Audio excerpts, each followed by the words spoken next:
You muted yourself. Muted, No. Hey, you can edit this, right? not with the intro. It's hard to edit video to make it look normal.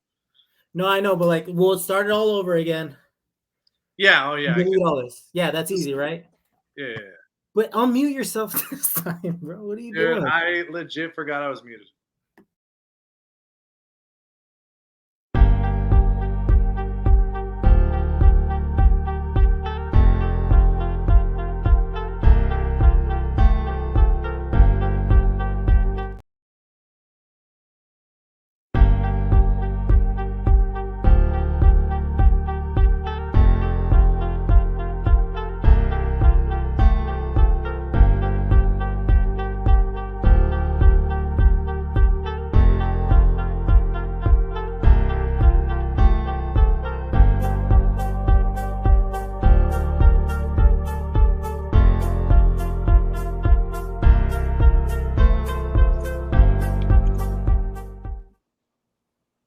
Welcome Y saludos, amigos.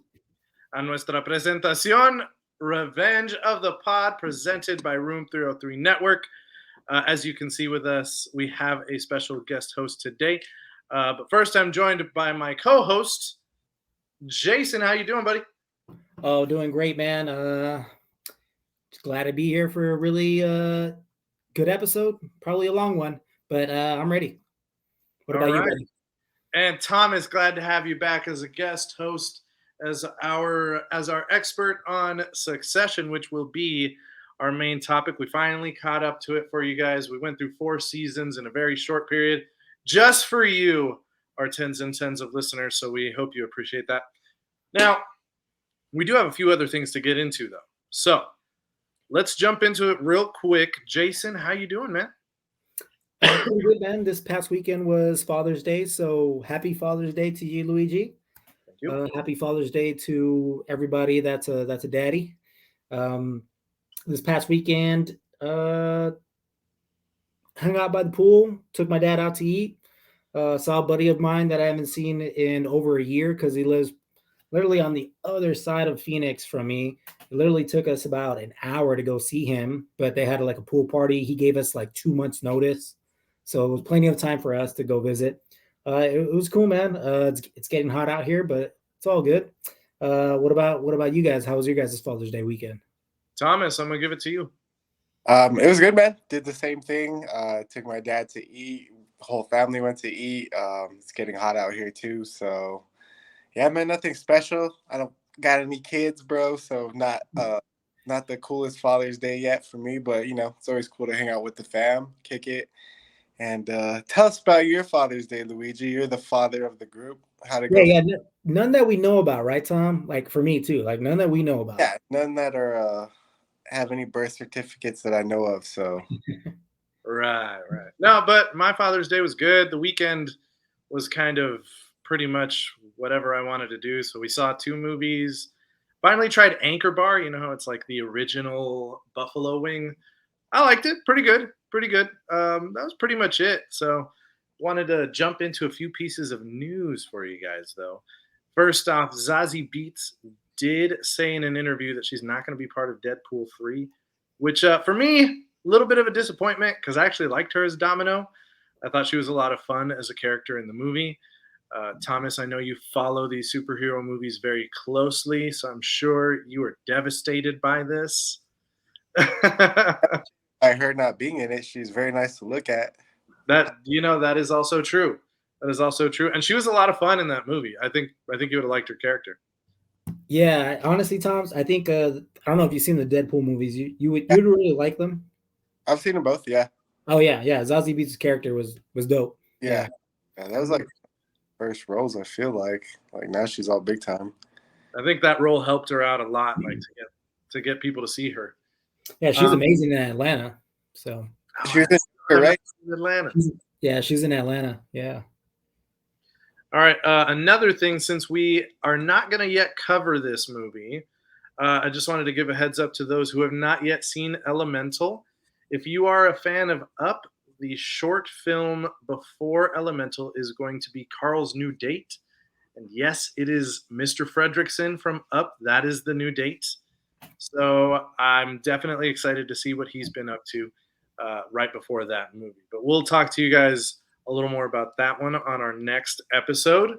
I will say this before you go on to the next segment, bro. I don't know how I feel about Carl going on another date. I don't know God, about how that, dare this motherfucker? She told him to have a new adventure, bro. She doesn't want him to be alone. She gave him the blessing, bro. That is true. That is true. You know, she did give. Yeah, I will say that, but like, I was like, I don't know, man. I don't know. But hey, you know what? Any chance I could get to see some Up characters, that's always dope. Did you guys ever see? Probably not. It's on Disney Plus, but the Doug, like the Doug episodes where it's the dog, No. like his, This yeah, is it's like his adventures, like in the backyard, because he lives with Carl now and Mr. Fredrickson, and he's just like, there's one episode where he's like trying to get this squirrel, right? It's a squirrel, like bothering his backyard. It's just it's very fun, dude. It's something to show Katya, bro. It's very fun. It's on Disney Plus. I'll check it out. I'll check it out. Doug Days or some shit like that. I don't know. I think Or she's Adventures with already Doug. seen it. I don't know if I've seen it. I saw a few episodes and they're cute. I would say, yeah.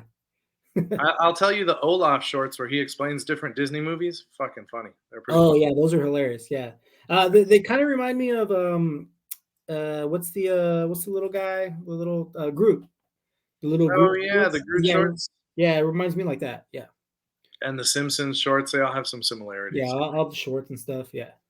All right, let's move on to the next one. Thomas, I know you're excited for this one. They have the extended trailer out in theaters for Oppenheimer. Ooh. It looks good. It looks like a visual marvel.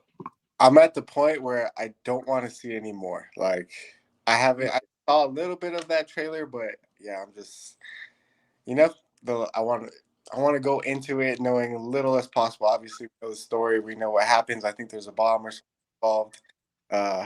Wait, a bomb goes off? Fucking spoilers, bro. Let me tell you, it was quite a big one. But no, man, I'm hyped for that. We're almost at July, so I'm counting down the days. And yeah, like you said, man, early reviews. I don't know if you guys saw. One of the only people that has seen it so far is the guy who wrote the biography that the movie is based off of, like the Oppenheimer biography. He saw it and he was just like blown away. He was like, "This is gonna start like people's conversation again about like these topics," and he was just like, they did it justice. So it got the blessing from the biographer. So even more excited for it.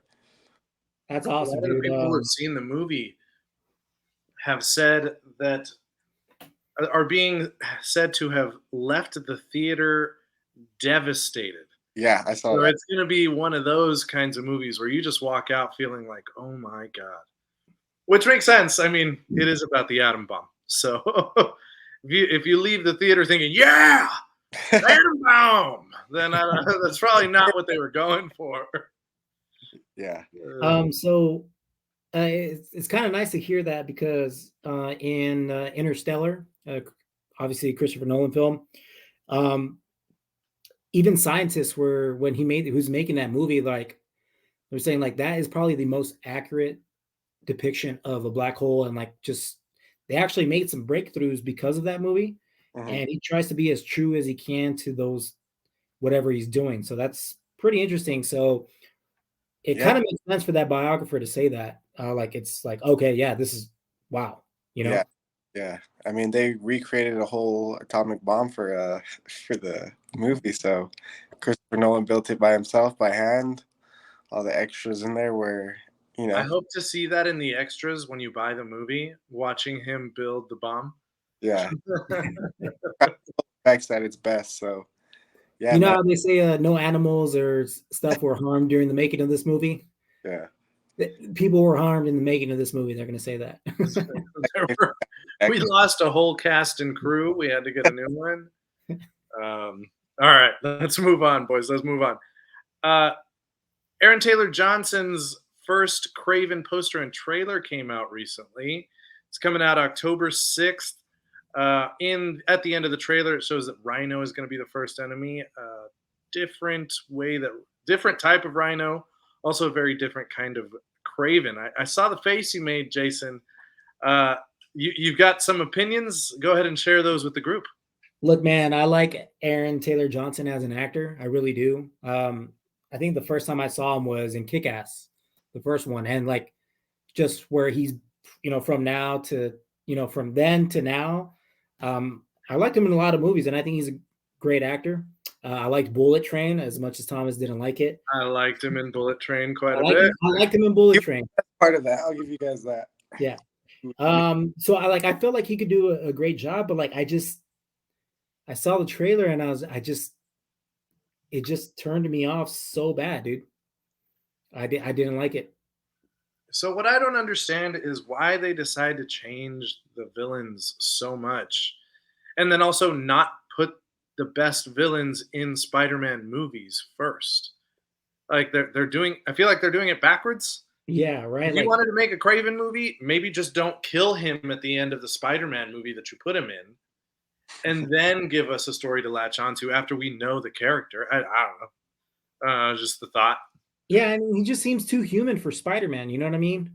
Like, I feel like Craven, like, I mean, from what I saw, like, I don't read comics too much, but from what I remember seeing in some of the few comics that I read, some of the few cartoons that I saw, he's abnormally, like, he has like superhuman powers. Like he's like double the strength, maybe triple the strength. And then he also has a very keen sense of smell. Like he's no pushover. I mean, the first time we saw him in the 92, 91 cartoon series that we grew up on, he was chasing the vampire Morbius. What's his name? Morbius. Yeah, he came, and then Peter Parker was trying to stop him because like, no, like I can help this guy. He's my friend. And like there was that whole like dilemma, right? Because Craven wasn't really going after Spider-Man, but Craven's also like, well, I can go after you too if you want me to. Why I love that cartoon series so much is because like the storylines were just amazing. So I don't know, it just kind of turned me off. Hopefully I'm wrong. Maybe they only showed us a little bit like in some trailers, but it just didn't feel right for me. Well, some of the things I saw in the trailer definitely looked superhuman to me and animalistic. But they were different. Like he was, I don't know, he wasn't that super before. Yeah. I don't know. He wasn't as super to me as he was in the trailers. Like, yeah, he's got strength, speed, agility. He's got the sense of smell that he got from like potions and like remedies and whatever. But it wasn't the same as what I feel like we were seeing in that trailer. Like they tried to put him on the same level as like a super strong hero. So I kind of saw it the opposite way. Really? Either way, I was confused at how a lion's blood was going to do that to him. Although that lion looked like it goes to the gym. Yo, maybe it was a radioactive lion. Like the biggest lion I've ever seen. It could have been like a radioactive lion, like the spider that bit Spider-Man. I don't know. I don't know. Bit by a radioactive lion. Is this gonna be a series or a show? I saw like a little preview of it, but I didn't watch the whole trailer. It's gonna be a movie. Yeah. And I think it's gonna end up a lot like Morbius, where they're lacking in story because it usually has the character centered around Spider-Man. And you know, it came at the worst time too, because I know we talked about it last episode. The Spider-Man game is based off Kraven the Hunter going to New York to hunt Spider-Man. And that Kraven the Hunter in that video game for the new PS5 game that's coming out this year, that's the Kraven Hunter I was expecting. That motherfucker looked badass. They must have missed the mark on that one. Yeah, you know, so like you see the movie version of it, and then you see the video game version of it, and you're like, and the video game sounds like it's going to follow the comics pretty well because he's got the symbiote. And if it follows the comics, he gets buried alive by Kraven in the symbiote costume. The symbiote keeps him alive. And Kraven actually dresses up as Spider-Man for a little while. Real weird. He has like a crisis of conscience and identity. Then Spider-Man digs himself out of his own grave and hunts Kraven down. So that'd be kind of cool to see in the video game if they do that. Yeah, I mean, that's cool. I mean, the video game looks amazing, absolutely amazing. If you guys haven't seen the trailer, go check it out. Enough of that, though. Let's move on. I don't know if you guys watched this series on Netflix, the first season, but Squid Game season 2 is set to release in 2024. Lots of teasers. Lots of teasers of that. Thomas, did you end up watching the first Squid Games? I, Oh, that's one I think you'll really like, brother. Yeah, I think you're really gonna like Squid Game. Is this second season? Because they're gonna do like a live action reality series of this, correct? Well, the first one is live action. Well, I mean, like in the sense, like they're gonna make like a reality TV show based off of Squid Game, right? Like where people are actually playing it out. If you guys heard of that? I had heard about it, but I don't know when it's coming out. Okay. Well, Mr. Beast I see. did one on his YouTube. That what? Mr. Beast. Uh huh. He's like a famous YouTuber. He did one on his YouTube streamer. Yeah. It wasn't. Yeah. What I'm saying is, I know they're gonna do like an actual like Squid Games. It's gonna be the exact same like licensing, whatever. It is Squid Games, but it's like a live reality competition. I don't know how they're gonna do it, but I know that's all. And you don't get killed though, obviously, right? I don't think so. Listen, whatever gets viewers, you know. Yeah. Honestly, I'd watch that. As savage as that sounds, like people would watch that. But anyhow, this is season 2 of the original Squid Game. Yeah, dude, watch it. It's on Netflix. I would recommend watching the English dub. It's gonna annoy you, like the lips moving and stuff like that, and like some of those American actors that they use to voice them. Not good. Not good voice actors. Yeah. They're not the worst though. There's some pretty decent. Like the main guy, I thought was decent. Nah, he pissed me off. Oh, you didn't like him? I liked him. Yeah, it was kind of annoying, but like I tried watching just like the regular dub, like through Korea, and I was like, nah, yeah, you know what? Let me go back to English dub, and English dub is way better. One movie that we watched, the German one, what's it called? All Quiet on the Western Front. I think it was better for the regular dub, the German dub. I thought that was way better versus the English one. We tried listening to the English version of it. We didn't like it, and we went back to the German regular version of it. But for Squid Games, I do prefer the English dub. So, Word out, man. keeping it on Netflix. So, Thomas, I think your brother was really into it. I don't know if you were, but Avatar: The Last Airbender. Ooh, yes. My brother was really into it, but I watched it too, and yeah, you're talking about the new images they released, right? Yeah, so they released some new images of the live action series that's going to release on Netflix, and they show the characters Aang, and just all the young characters, and I'm really happy with it. I am so happy with it. It looks like they're taking this seriously, and they don't want to mess up again, and I'm all for it. Thanks, M. Night. Yeah, right. I'm not Shyamalan, fucking bastard. But yeah, dude, it looks awesome. Yeah, obviously we haven't seen any other teasers, but like at least those first still shots of those pictures that were awesome. I love Avatar: The Last Airbender. It's one of my favorite animes, American animes, I guess. I don't know. It's an anime. I don't care what anyone says. It's an anime. Love that show, and I hope they get it right this go around. It looks like they will, man. Like they seem to, everything's like as accurate as it could be as far as like how they look, and yeah, man, they just got to do that justice over what we got last time, because that was one of the worst movies I've ever seen. Like, yeah, I agree. And we've seen some pretty bad movies. And I feel like, of course, being like a series, they can do it even better justice, because yeah, you're gonna get every detail in there. They're gonna, really get to explore. So hopefully Netflix put that money behind this one. Yeah, the fact that it's going to be a series, they can take their time on telling the story, which I feel is really important. So, when is that coming out? 2024? I'm sorry. I know we talked about the release date, but it's in the works. I'm guessing it is going to be 2024. I'll look at it right now though, and I can get back to you on that. But I know there's some other news that's going to happen for Universal Studios that Luigi's very excited for. Yes, sir. If you mind if I mention this one? Oh, go ahead. It's that's why I mentioned you, brother. While I look on this Avatar news real quick. Yeah, so there's going to be a Halloween fest as they have every year at Universal Studios. And this one is going to be themed Last of Us, the show slash video game. I cannot wait to see what that looks like. I kind of want to try to take a mini vacation just to go for a day and see what it looks like. That would probably be a tall order, but I want to try just to check it out because I'm a huge fan of Last of Us. So those of you who have the means and can go in October, you should go check out the haunted house that is Last of Us themed at Universal Studios. Have you been to like a regular haunted house themed like Universal Studios night or any of those? No.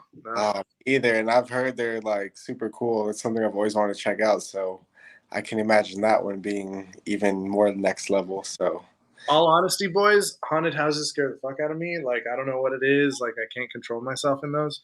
I like freak out. But yeah, whatever, boys. Whatever. I still got your back in a fight. What the fuck, bitch? that's all that matters. That's all that. I'm kidding, brother. No, I feel you on that. I'm still gonna try to go to the Last of Us one though. That's how much I love that series and game. Yo, if I'm being completely honest, so I've only been to Universal and Disneyland twice. Once when I was 8 and once when I was 16. To both, made it a trip to both. I prefer Universal Studios. Yeah, me too. Yeah, I think it depends on what exactly you're looking for. Like, for example, if you've got small children, obviously Disney's gonna beat it out anytime. Well, I want to go back to Disneyland too because I really wanted to go to Star Wars Land. Like that's the only reason I want to go. Like, I don't care. We don't have to be there the whole day. Just take me to Star Wars Land. That's where I'm trying to go. I want to go to Avengers Campus for that reason. I really want to see that like animatronic Spider-Man swinging around. Like, see, I don't have to see that. Like I'm good. Oh yeah, see, I feel the same about Star Wars. I'm like, I don't have to see that, but I want to see Spider-Man swinging across buildings as if he's a real fucking person. Yeah, that'd be cool. That'd be cool. But yeah, I would say that there's stuff that you would like as an adult at both. For example, I thought the food at Disney was better. I would say that the food was a lot better, and certain rides were they were the coolest thing I'd ever done.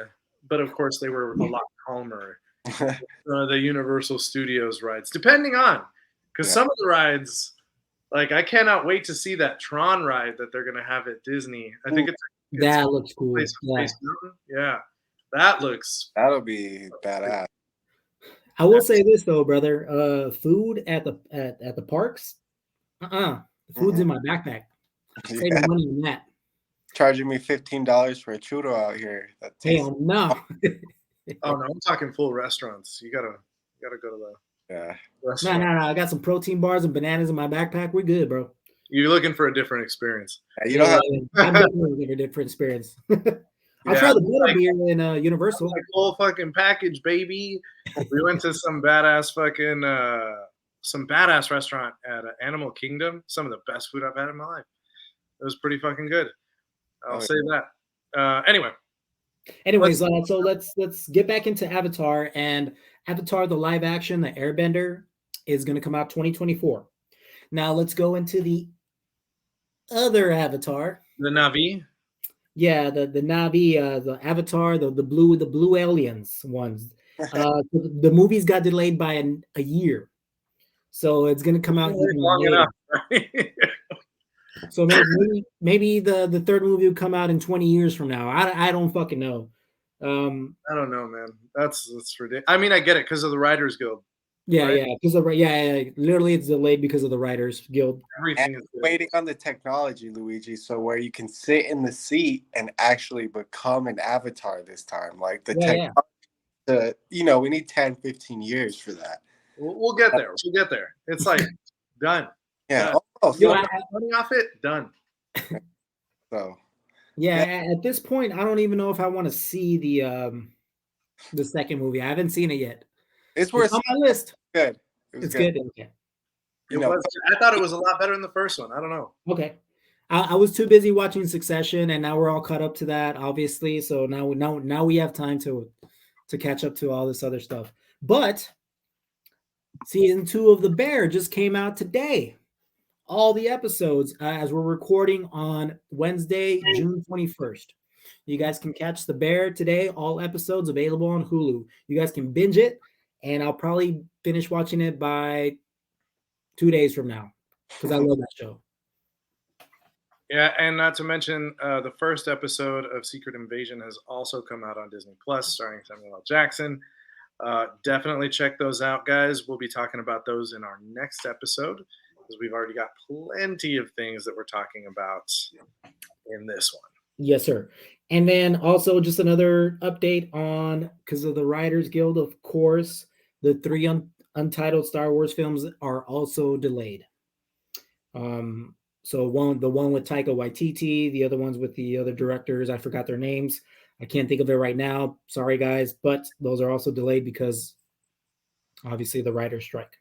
So, lastly, one thing that I wanted to talk about for our concessions was there was talks about the director ran into someone, the director for the Flash movie that came out this past weekend. Apparently, there was rumors that if the Flash, this movie did well in box office, if it was a success, that there was going to be talks about a Batman Beyond movie, live action, with Michael Keaton as old Batman. And it did not do well this weekend. So No, it has not lived up to what it should have. Yeah, it could be crushed. From what I heard, that Michael Keaton did really well in this movie, so it's nothing against him. It's just I don't know. Maybe we'll still get a Batman Beyond movie, but maybe it's just not the right time. Maybe it's not. That'd be cool. I don't know. I feel like it is a good time for a Batman Beyond movie.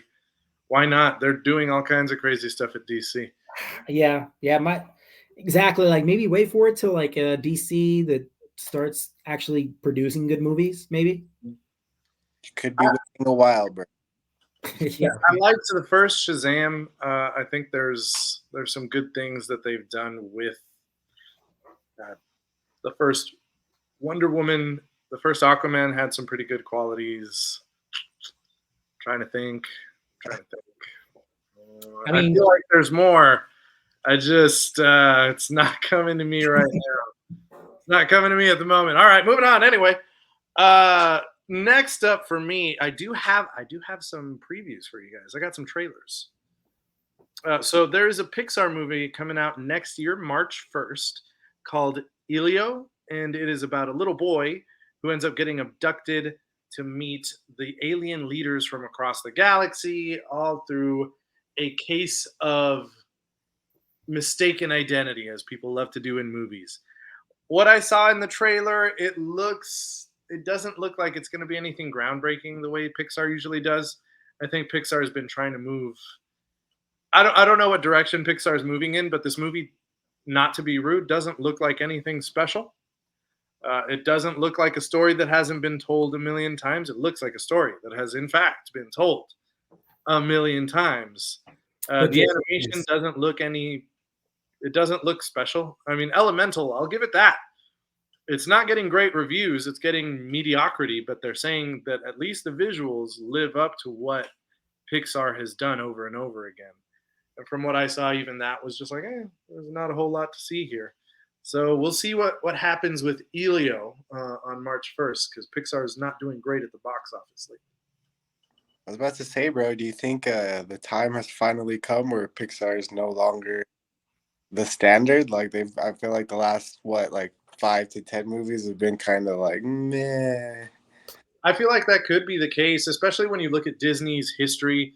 They have slumps. Like Disney's big slump was like in the 80s. People consider part of the 70s not very great for Disney as well. And then they had their renaissance in the 90s, right? The 40s and 50s were like the golden age. I feel like Pixar could see something like that, especially there's just way more competition. What Sony is doing with movies like Across the Spider-Verse and Miller's versus the Machines, if you guys ever watched that movie, that is an excellent animated film. That's what I've heard. Yeah, I mean, the animation is fantastic. The story is great. Not to mention, Illumination is doing great things. I don't personally love the Minions. They kind of annoy me, uh, but they're doing they're doing good things with those movies, and the Super Mario Brothers movie just they knocked it out of the park with that one. So I feel like Pixar may have some serious competition. Yeah, I We think. need to start looking at their storyboards and say, are we pushing the boundary? Are we doing something different? Because I feel like their last really good movie was Turning Red. What was that? 2020? 2020. Luigi, you're right, dude. Like movies like Across the Spider-Verse, the animation. I don't, Tom, so I don't know if you've seen it yet. Not That yet. animation is just absolutely like out of this world. Out of this world. And I thought the first one was like amazing animation already. This one just like kind of, if not, they just took an extra step. Like there was like, all right, we did this, we were able to do this. Now we can do that. The Puss in Boots movie, from last year, Yeah. amazing animation. I thought it was amazing as well. I think it like kind of took a script off of the first Spider-Man movie across the universe. I feel like the execs at DreamWorks saw that movie and were like, we need this for Puss in Boots. We need, Yeah, we need yeah. you guys to make this movie so we can revive Shrek. Thank you. Not only that, but also Guillermo del Toro's Pinocchio. That animation was amazing, bro. Like, there's a lot of animators right now that are just stepping up their game, and at the same time, MCU CGI fucking sucks. Like, what's going on here? Well, let me we get some movie reviews. I'm gonna talk to you about some CGI. Yeah, that's all I'm saying, dude. Like, the animation is getting fucking amazing. Like, Pixar needs to, like you said, they need to step it up. I think what we all liked about Pixar is like they had a lot of stories, like within morals within that storyline of the movie that we grew up. Like there was always a moral and like something behind that movie that like, it hit us. A deep connection to you, right? Yeah. Like the best example is always going to be Inside Out. Probably what most people, we can argue it all we want, what most people consider their best film is Inside Out, and it just goes over some of the things that like you didn't even think to articulate as a child. And I'm like, man, if I had seen this movie as a kid, I would have been able to talk about how I felt about things more. That makes a lot of sense. Not only that, but also for the parents of like how you can affect your parents, like moving away across the country can really affect the kid. True, And moving to another state, another city. a whole like across the country from Michigan to San Francisco, it can really affect the kid. And sometimes you're just so worried about your job because you're stressed out about your stuff, you're stressed about your life and your adult life that you forget that your kid is also going through it. And that Inside Out is great movie, very underrated movie in my opinion. I don't feel like a lot of people talk about it enough. When you look at a lot of like best Pixar movie lists, it's always close to the top. It's like that one, Ratatouille. God, I think Toy Story are considered like the top. Up is always Wall-E. like in the top 5. Wall-E is another one, but I've never seen Up get the number 1 spot, which to me is sad because it's my personal favorite. It's my number 1. Yeah. But all right, let's move on from that because we could talk about Pixar and whether or not they're keeping up with what they should be all day. But we'll talk more about that when we do Elemental, guys. Now, another thing that came out, I know you guys are probably not big anime fans, but those anime fans out there, One Piece live action trailer. I've never seen One Piece, but it's got over 1,000 episodes. Probably the most episodes behind Dragon Ball Z, or more than Dragon Ball Z. Dragon Ball, right? Dragon Ball series. It might. Honestly, it's so many episodes. And the live action version looks like a lot of fun. It looks like it's going to be very accessible, and it looks like it's going to stay true to what the characters are and the powers that they have. And so it's going to be interesting to see. I know a lot of One Piece fans that are pretty hyped to see if this comes out to be any good. But August 31st, also on Netflix. Also on Netflix. Netflix, they stay in the conversation. They stay in anime, bro. They know how to do anime. I'll say that. They love them anime.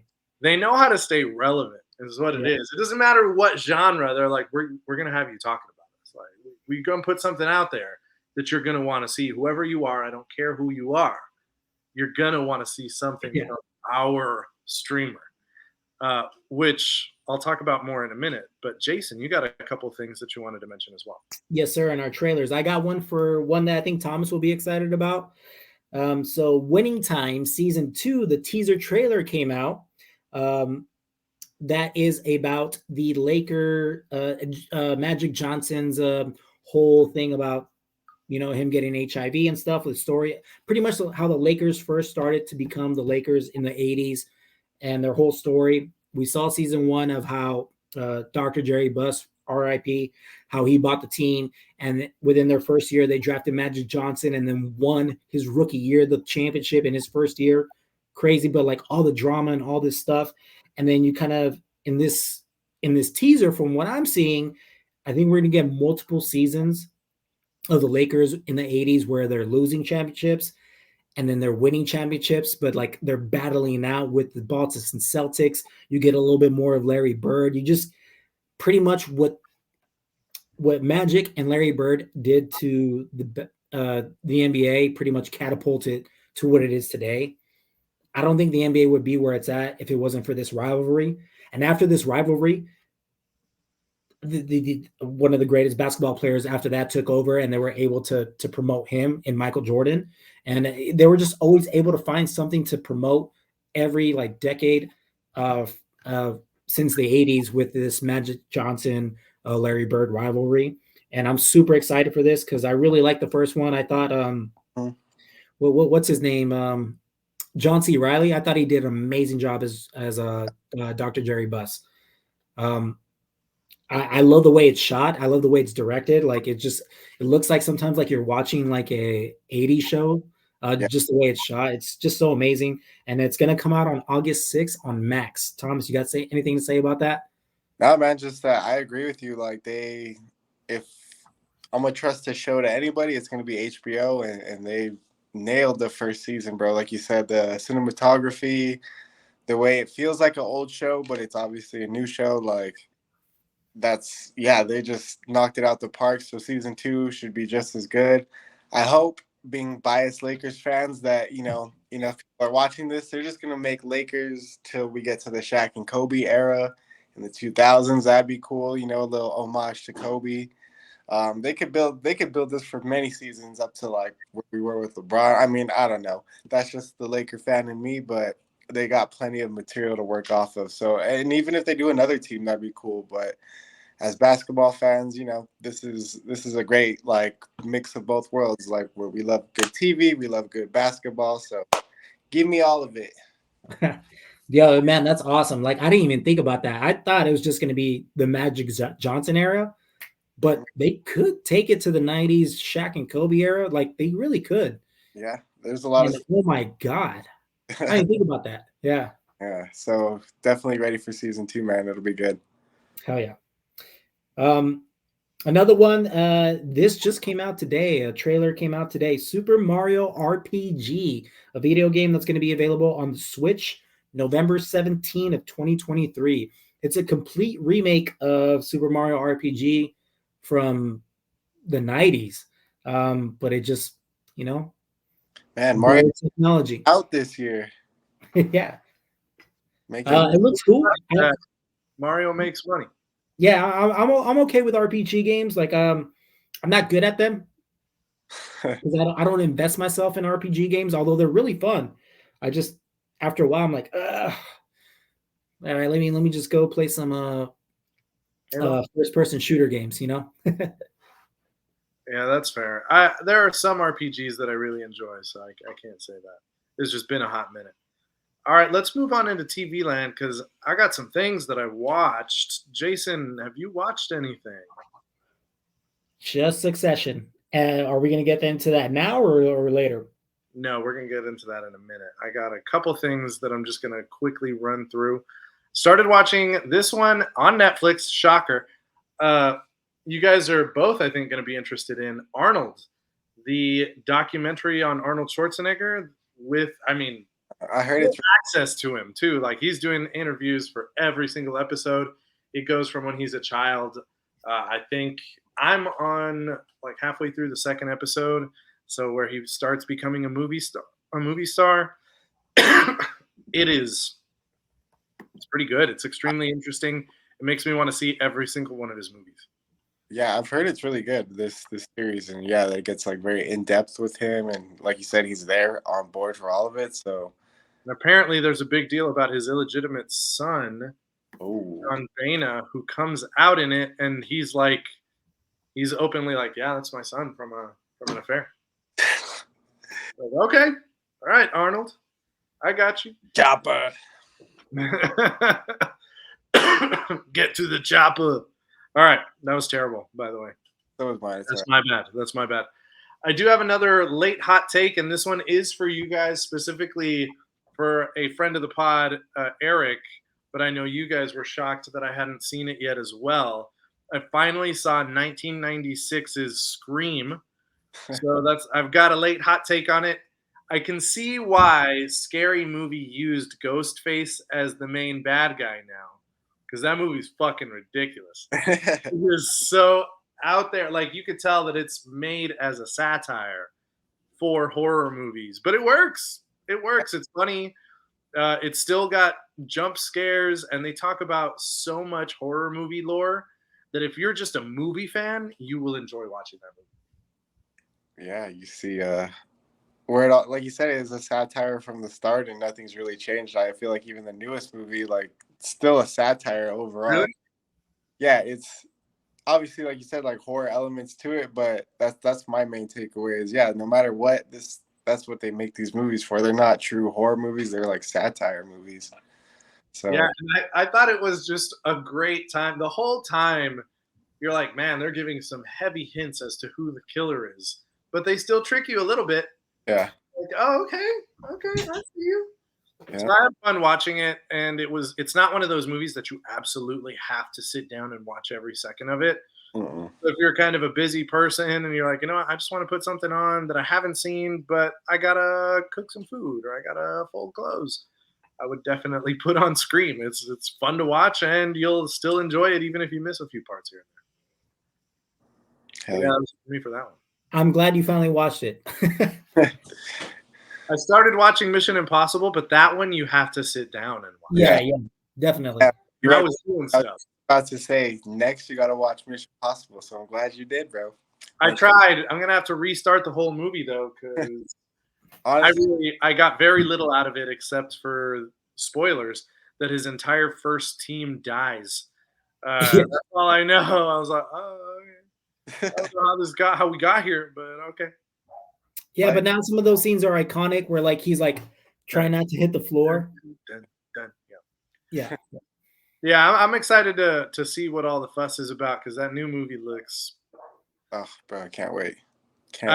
Suspension of disbelief, right? Like he's pretty in age, but if I can watch superhero movies, I can watch action movies. So exactly. And honestly, that first, in my opinion, I mean, who knows? But in my opinion, that first Mission Impossible is probably not the worst one, but not one of the better ones. Like the second one, beyond, like it just really starts to go from there. So if you can get through that first one, man, I think you'll really enjoy the rest of it. Okay, so it's gonna be like Star Wars, Clone Wars. That first season was rough to get through. I was just like, oh my god, this is boring. Oh my god. But then once you get into the next, sorry, Jason. Once you get into the next seasons, you're like, okay, I got some character development that works. I got some lore that's interesting to listen to. So yeah, I'll give the second movie a chance, even if the first one's not great. That was it for me, boys, because then I do have some openers for the feature presentation, because they are movie reviews. I know you guys haven't seen it, but spoiler zone. So if you really were just like, man, I have to know everything about The Flash when I see it, I want to be surprised, then you should probably walk away right now. Skip this. Say what? 10-minute break. Go take a 10-minute break. We're going to do some spoilers from these films, and then before we get into Succession, a real presentation. Yeah, all right, let's do it. All right, so first off, starting with The Flash, directed by Andy Muschietti, starring Ezra Miller. It is, gosh, if I had to rate it, I'd probably give it a 6.5, 6.4. I enjoyed watching it. I think now I know why they couldn't take Ezra Miller out of that movie. He is in literally every scene, and there's usually 2 of him in all of those scenes. Damn. So that would have cost a lot of money to recast and then do reshoots for. Like, it would have been. I don't see how they would have done it. But standouts for me in terms of acting, and just overall excitement of the character, of course, Michael Keaton's Batman. No joke, they played the original score from the movie, which also comes out in the animation. Oh, so sick. Yeah. And he's in the Batwing, like they're coming out of the Batwing, and it's all dusty, and it goes through the waterfall all clean. They're going out into the night, and you hear. I was like, am I getting emotional right now? What the fuck? I'm a 3-year-old man. What's happening right now? What's wrong with me? What's wrong with me? But I legitimately was like, this is amazing. This is nice. So we'll get those moments with Batman. Like, Michael Keaton's Batman was the fucking man. He was great to watch in that movie. I enjoyed every time he was in a scene. I mean, Michael Keaton's a great actor. Batman is a pretty like bulletproof character.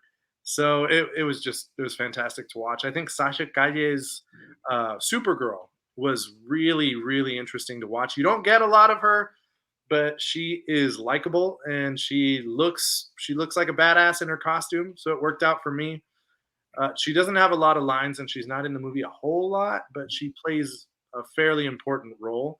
Henry Cavill got axed from the movie completely, which I found to be interesting because they included Nicolas Cage's movie of Superman that never even got made. That was supposed to be directed by Kevin Smith, and they included that as like a cameo. They had a cameo of a CGI Christopher Reeves, which was probably the best CGI they had in the whole movie. They had the original Superman from like 1950 something. I don't know. Y'all can tell me what that was, but the original actor, who I think also killed himself. Yeah, Superman actors have not had very good luck in life. Yeah. But yeah, they had all these worlds colliding, and it was all the different DC worlds. Like, it showed Adam West's Batman. It was very much a fan reel of all these different DC versions of superheroes.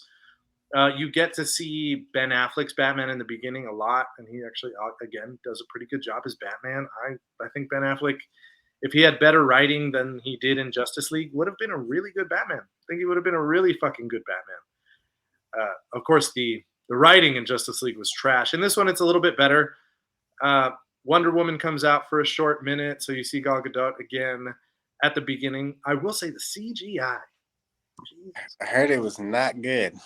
No, it looks like. You remember the Final Fantasy movie that came out in the early 2000s? It's like slightly better than that, I guess. It wasn't great. It looked like there were times where you looked at Ezra Miller and you could tell they were doing CGI to his face, like they had a stunt double and they just like put his face on the double or something. I don't know. Or they were trying to make one version of him look younger, and it just didn't look right. It didn't sit well. But what I will say is they had so much CGI in this movie that I can see that they probably were trying to save money. For me, I don't know if it worked because it sticks in my mind how bad the CGI looked. But you could tell that they did at that they spent a fuck ton of money on that CGI. It was a lot. And it is the same storyline. It's Flashpoint. He goes back to try to save his mom. In this version, by the way, he's like half Spaniard. So his mom is a Spanish speaker, but she's from Spain. You can hear it in her accent right at the beginning of the movie. I don't know if that was trying to appeal to Hispanic audience, but you got some Spanish in there.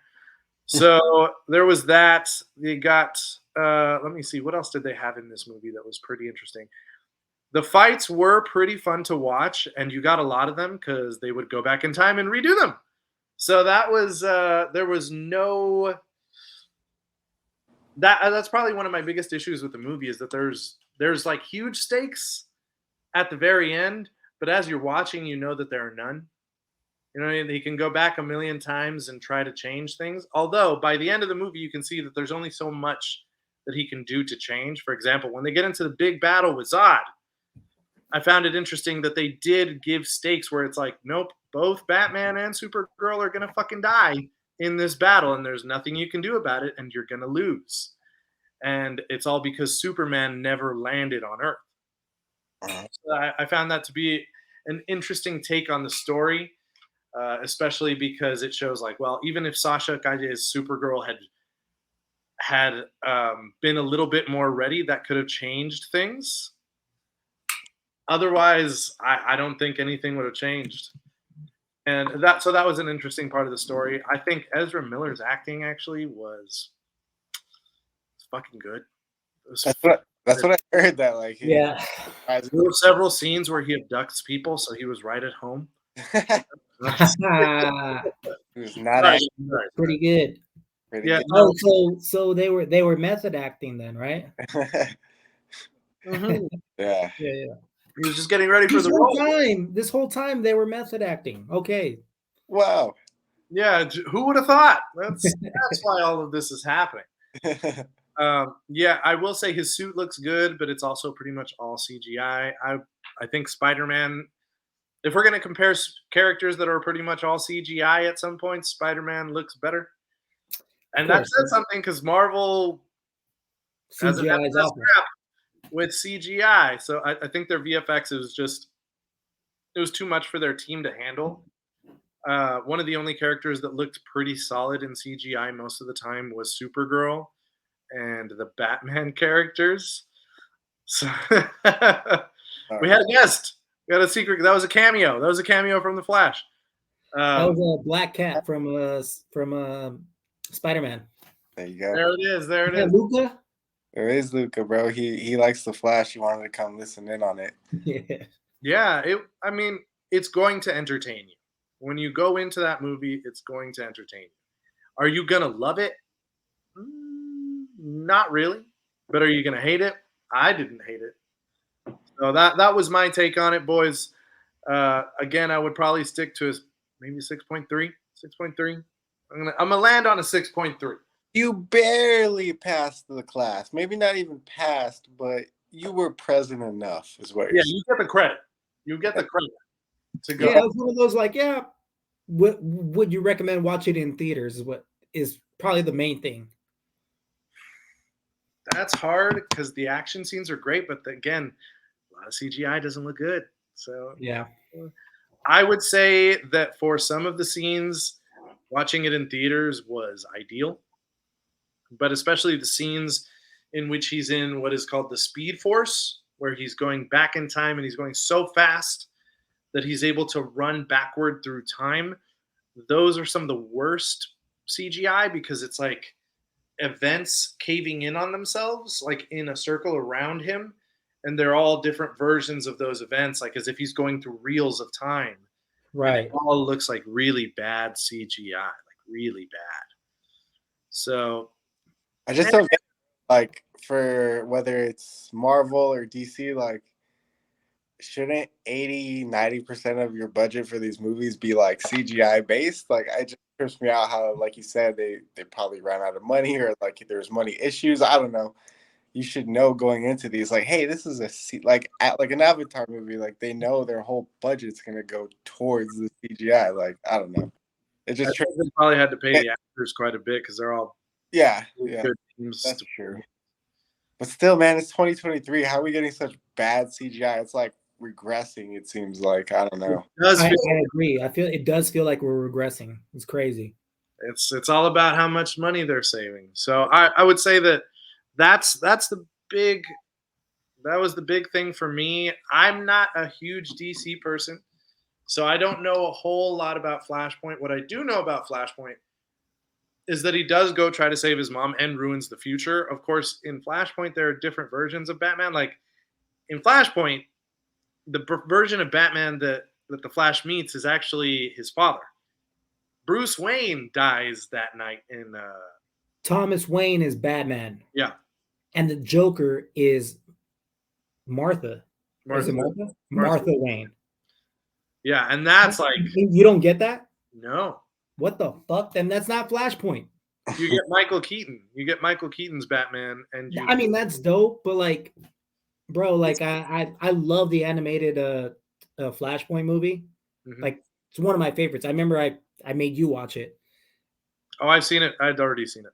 Yeah, but like it's one of my favorite ones, and like the storyline is so amazing, and the fact that we don't get that, like what happens in like every universe, like the butterfly effect, right? Like the movie with You get Reverse Flash. I'll tell you that.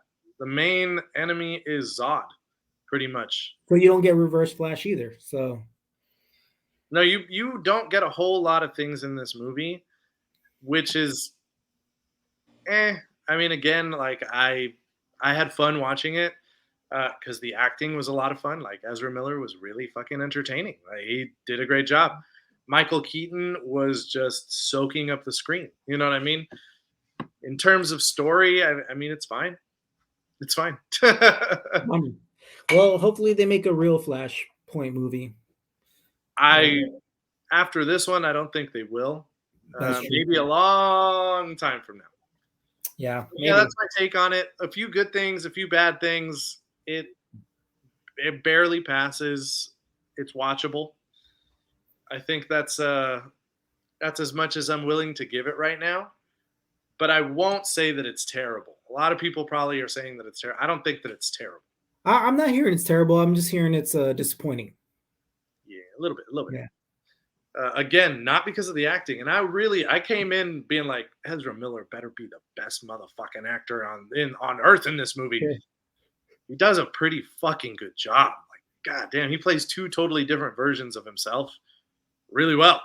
Really fucking well. And as acting with someone who's not there because it's himself. So that's pretty solid. You do get to see spoiler, you guys don't care. You do get to see Savitar, which is a version of Flash that's from like kind of the future. Yeah. Not super far into the future like Reverse Flash or anything. So that's pretty cool. He would probably be the main antagonist of the movie, but he doesn't show up that much because you don't know that he's the main antagonist until the very end. So they don't really build him very well. I'm not selling this movie very well, but what I will tell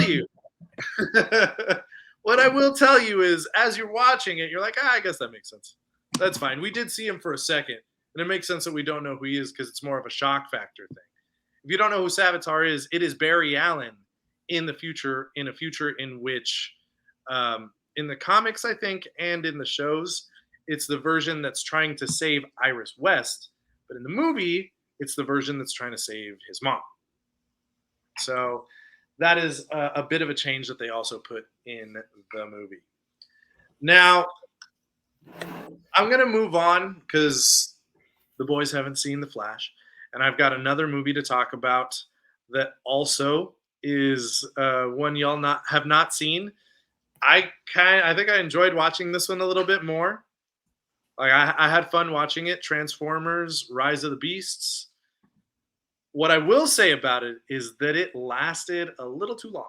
It dragged a bit as a movie, even with good action. Say what? Really? Yeah, a little bit. I thought that they probably could have cut a good 30 minutes off the movie or something. How'd you like his name's Anthony Ramos, right? I thought he did a really good job. I mean, I'm That's buying. what I heard. I thought he did. Everyone's from what I've been hearing. I haven't seen the movie, but from what I've been hearing, that he did an amazing job. Not amazing, but like he was good.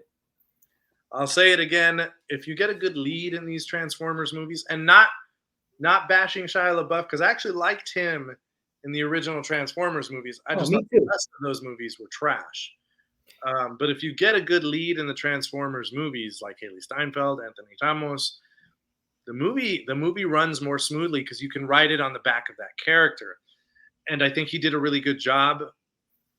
What, Jay? You got something to say, Jason? What's up? Yeah. I thought Shia LaBeouf carried those movies. He was the only good thing about them. Yeah, exactly. I think to me, those movies were so bad that he couldn't carry them. But he was the only thing that I liked about those movies. Yeah, interesting. Okay. I guess. All right. Anyways. And moving on. How was Cheetor? Cheetor doesn't come out that much. I mean, he's in the movie. You get to Oh, see him fight. You get to see him use a spear. But that's like he's got maybe like 4 lines, 3 lines. I mean, that's okay, but like, how much do I see Cheetor in action? Probably 2 battles. Well, that sucks. It's not a lot. It's not a lot. That was like my favorite Beast War character. You do get to see a ton of Mirage, which is the Porsche. Yeah. Pete Davidson's character. I thought Pete Davidson's character was pretty fucking funny. I heard he was cool. Yeah. Yeah, I enjoyed the back and forth with him and Anthony Thomas' character. They held the story down with a struggling character who's just trying to get on his feet and do the right thing. So it appeals to people's emotions a lot in the story. That I will say, the Flash probably had a little bit better dialogue, but who's surprised about that in the trailer? Yeah, it's a Transformers movie, dude. Like, what kind of dialogue do you expect? You know what I'm saying? I heard Not the much, not great, except for the jokes. soundtrack was pretty good. Say what? I heard the soundtrack was pretty good. Oh yeah, if you like your '90s hip hop and not just the gangster rap, like if you like you some Tribe Called Quest, if you like The Choice Is Yours Revisited, those. Okay. Well, I think they played the original Choice Is Yours. That came out. If I'm not mistaken, they did some Eric B and Rakim. Okay. They had Diggable Planets. I'm cool like that. I'm cool like that. I'm cool. Yeah, like that. it had a fucking vibe. That movie had a fucking vibe. Like I was dancing in my chair, just singing the songs. I was like, I'm cool like that. Then my daughter got up in the theater and she's like, oh. I was like, yeah. No, she didn't. No, she didn't. No, she did. She dances in movies. So yeah, you get to hear "Hypnotized" by B.I.G., which was great. Spoiler, in the not the beginning of the movie, because that's where they introduced the Beast Wars characters and their planet and how they had to escape from Scourge. But after that, it brings back to Earth, and Scourge finds out that there's this, this sacred artifact that he needs to find. Right? That's how it goes. So they try to fight him, the regular Transformers, the car Transformers, and he's about to kill Optimus Prime. Bumblebee jumps out and he just stabs Bumblebee and kills him, right? But as you know, Bumblebee is like the franchise character probably more than Optimus Prime. Yeah. And so he gets to have a comeback, right? And you know it right when they say, oh, there's Energon, which is like the life force of these characters. There's Energon in these rocks in this special area that they were, where they met up with the Beast Wars characters, and they're all one unit right now. And they lay him on a bed of those Energon rocks. And then at one point, because they're like, oh, you need just a huge blast of energy to get it going to see if we can save him.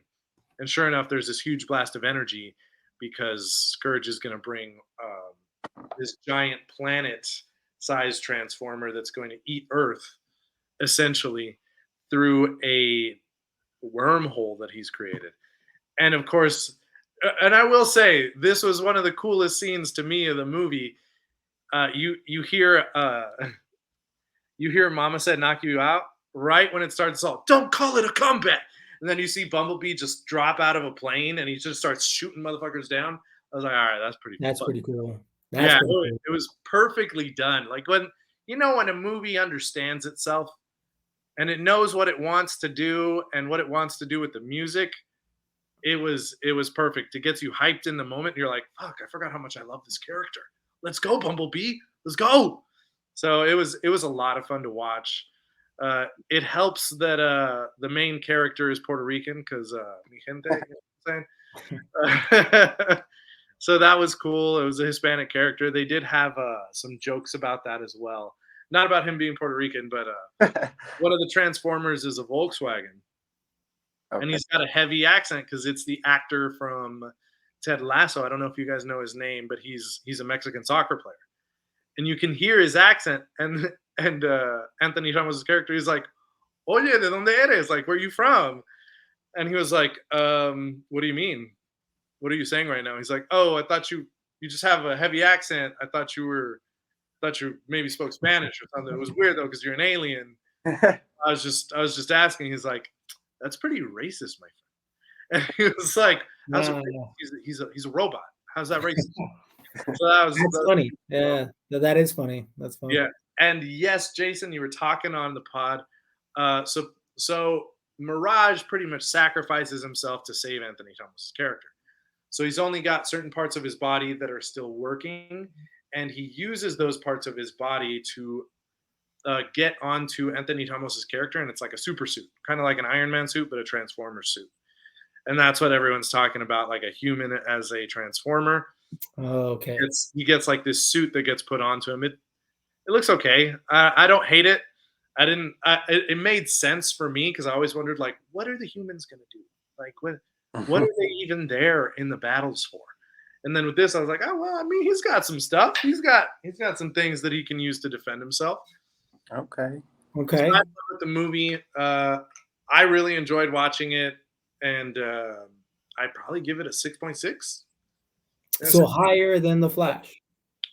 For me personally, I was talking to Gabby about it, and she's like, "Nah, I think The Flash was considerably better."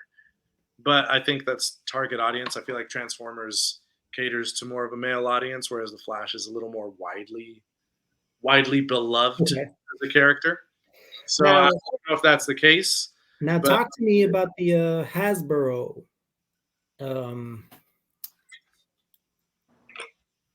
So as some of you may know, Transformers is a Hasbro toy product. Hasbro has also made other movies with, I think they've made other movies with Paramount. Battleship. Say what? Battleship. That's taking it back. Yeah, Battleship. Next up will be Monopoly. You know what I'm saying? It's going to include all the characters in succession. Now, they have made a set of movies that we all know as the G.I. Joe movies, and it teases a crossover. Anthony Thomas is getting recruited to be a G.I. Joe, and obviously that means he's in the same world as the Transformers. And apparently there is evidence of this in comics, I think, where there have been Transformers G.I. Joe crossovers. So we could see a G.I. Joe Transformers crossover in the near future. What I will say is, again, I'm liking these Transformers movies more than the early ones. If you guys, I know my two other podcast mates here are big fans of the first one. I thought they were all pretty bad movies up until Bumblebee, but they always had good action. Always had good action. I will never take away the amazing action that you see in those movies, but that was pretty much the only redeemable quality of them to me. I feel like in these you do get some good actors, you get some good, well, not good, but decent dialogue, and you can get invested in the story a little bit more. As I was mentioning before, because I think you can ride the back of those main actors a little bit more, whereas the script was so bad in the first ones that even Shia LaBeouf could not save it. Although, again, probably the best part of the movie. He was probably the best part of the movie. So yeah, I disagree, but yeah, I mean, no, you're not wrong on the last part. I think Shia LaBeouf carries those movies for sure. yeah, he was. I remember watching it and I was like, he is the only good thing about this movie. Like everything else. Yeah, Megan Fox is terrible, although he was terrible. Wasn't bad to look at. I mean, you could get tons of people like that, but yeah, I get what you're saying. I get what you're saying. It doesn't, for me, it just doesn't. And the soundtrack with Michael Bay at the end, you know, just it's become he's become a meme. Yeah, like Thomas said. Yeah, like a fucking meme. What I've got. That was. See, I'll say that with both Bumblebee and Rise of the Beasts, they used popular music from different time periods. Really, thank God. Really, I was really invested. I was like, man, I didn't realize how much I liked '80s music. And yeah, not just Michael Bay's playlist that is listening to right now. Yeah, no, it wasn't that. And then in Rise of the Beasts, I was fucking jamming. I was like, oh, this is some good fucking hip hop. Let's go. It was all New York hip hop too. So that was pretty dope. That's dope. But all right, that's it for our reviews, guys. We're gonna get into the main event of the evening. I would still say go check out Rise of the Beast. Go check out Flash. We're gonna talk to you guys about Elemental next week. But Succession, Me and Jason, Ooh-wee. we marathoned 4 seasons of that show. Now we know we're a little behind. I've So been this telling is, you guys. this is a pretty late hot take for us. Or not pretty late, just a little late hot take. Yeah, we're only like 2 weeks behind. Shout out to Thomas for obviously telling us to watch this show. Bro, what it took me about. It only took you guys 4 years. Well, yeah, I mean, I watched all 4 seasons in about a month, Yeah, a little over a month. honestly, pretty quickly. I was impressed. Yeah. All I gotta say about this show, like without any spoilers right now, the acting's phenomenal. One of my favorite things when I watch a show is my favorite actors tend to be the ones that I hate. Um, reason being is because there's a good chance that I don't hate that actress in itself, right? If I hate you as a character, I think, and you're meant to be hated in the show, that means you're doing a fucking phenomenal job. And So is Lena Headey your favorite actor in Game of Thrones?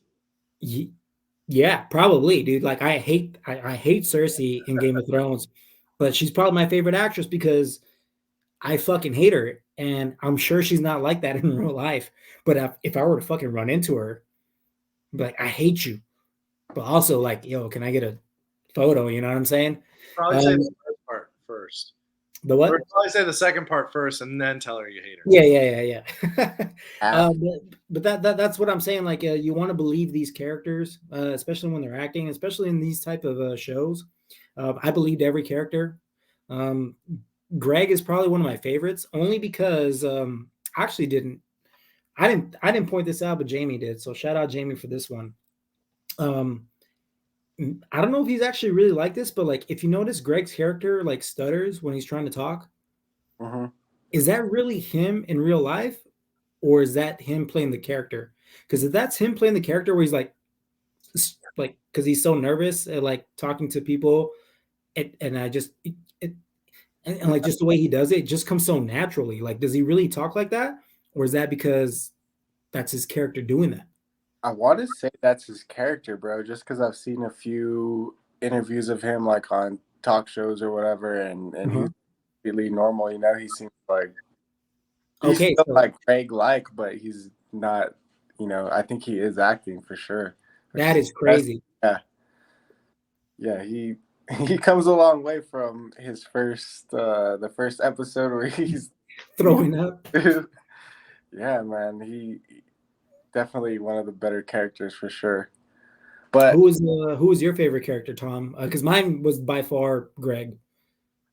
yeah, that's tough, man. It's hard to like pick a favorite. Greg was up there for sure, just because he obviously provides a comedic relief. He's just like, I think he's why everyone liked him so much. I was thinking about it is because he's like the only one that's like us, like a regular person in this world, like elite snobs, like people that have grown up in this circle, and you know they're all like vicious, cutthroat people. And I think the reason he was so relatable is because he's just like if one of us was in the show, or like obviously he worked his way from being nothing in this family, being just a typical person, to working his way obviously to the top. And yeah, so Greg, I think that's why everyone liked him. That's why I liked him. He's just like a bumbling idiot, but he's also pretty smart, as he shows later on.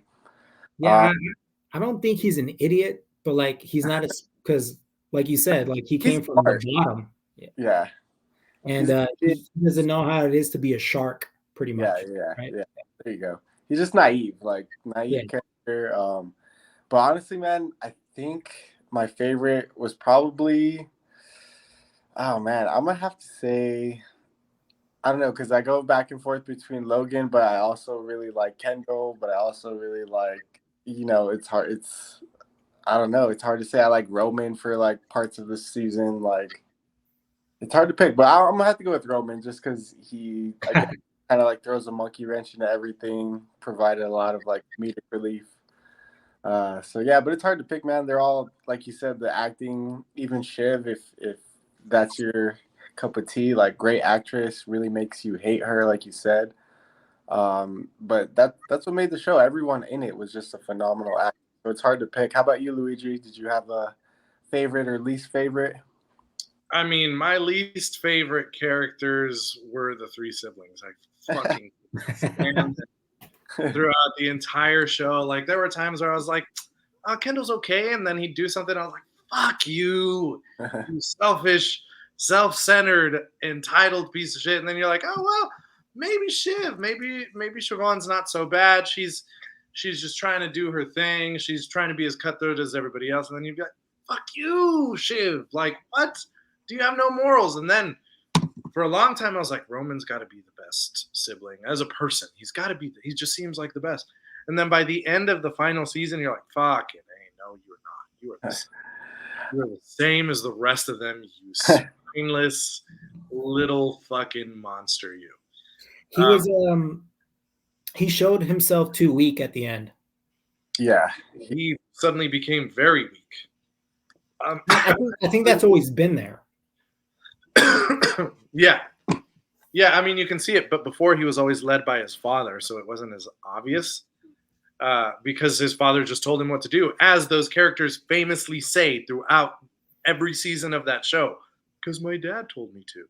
And then they wonder why nobody respects them as business people, because they're doing whatever their dad tells them to. Like, what are you even talking about, bro? Both, I remember vividly watching Kendall do it when he destroyed Walter. And then I remember Shiv doing it, I think with a congressman or someone else.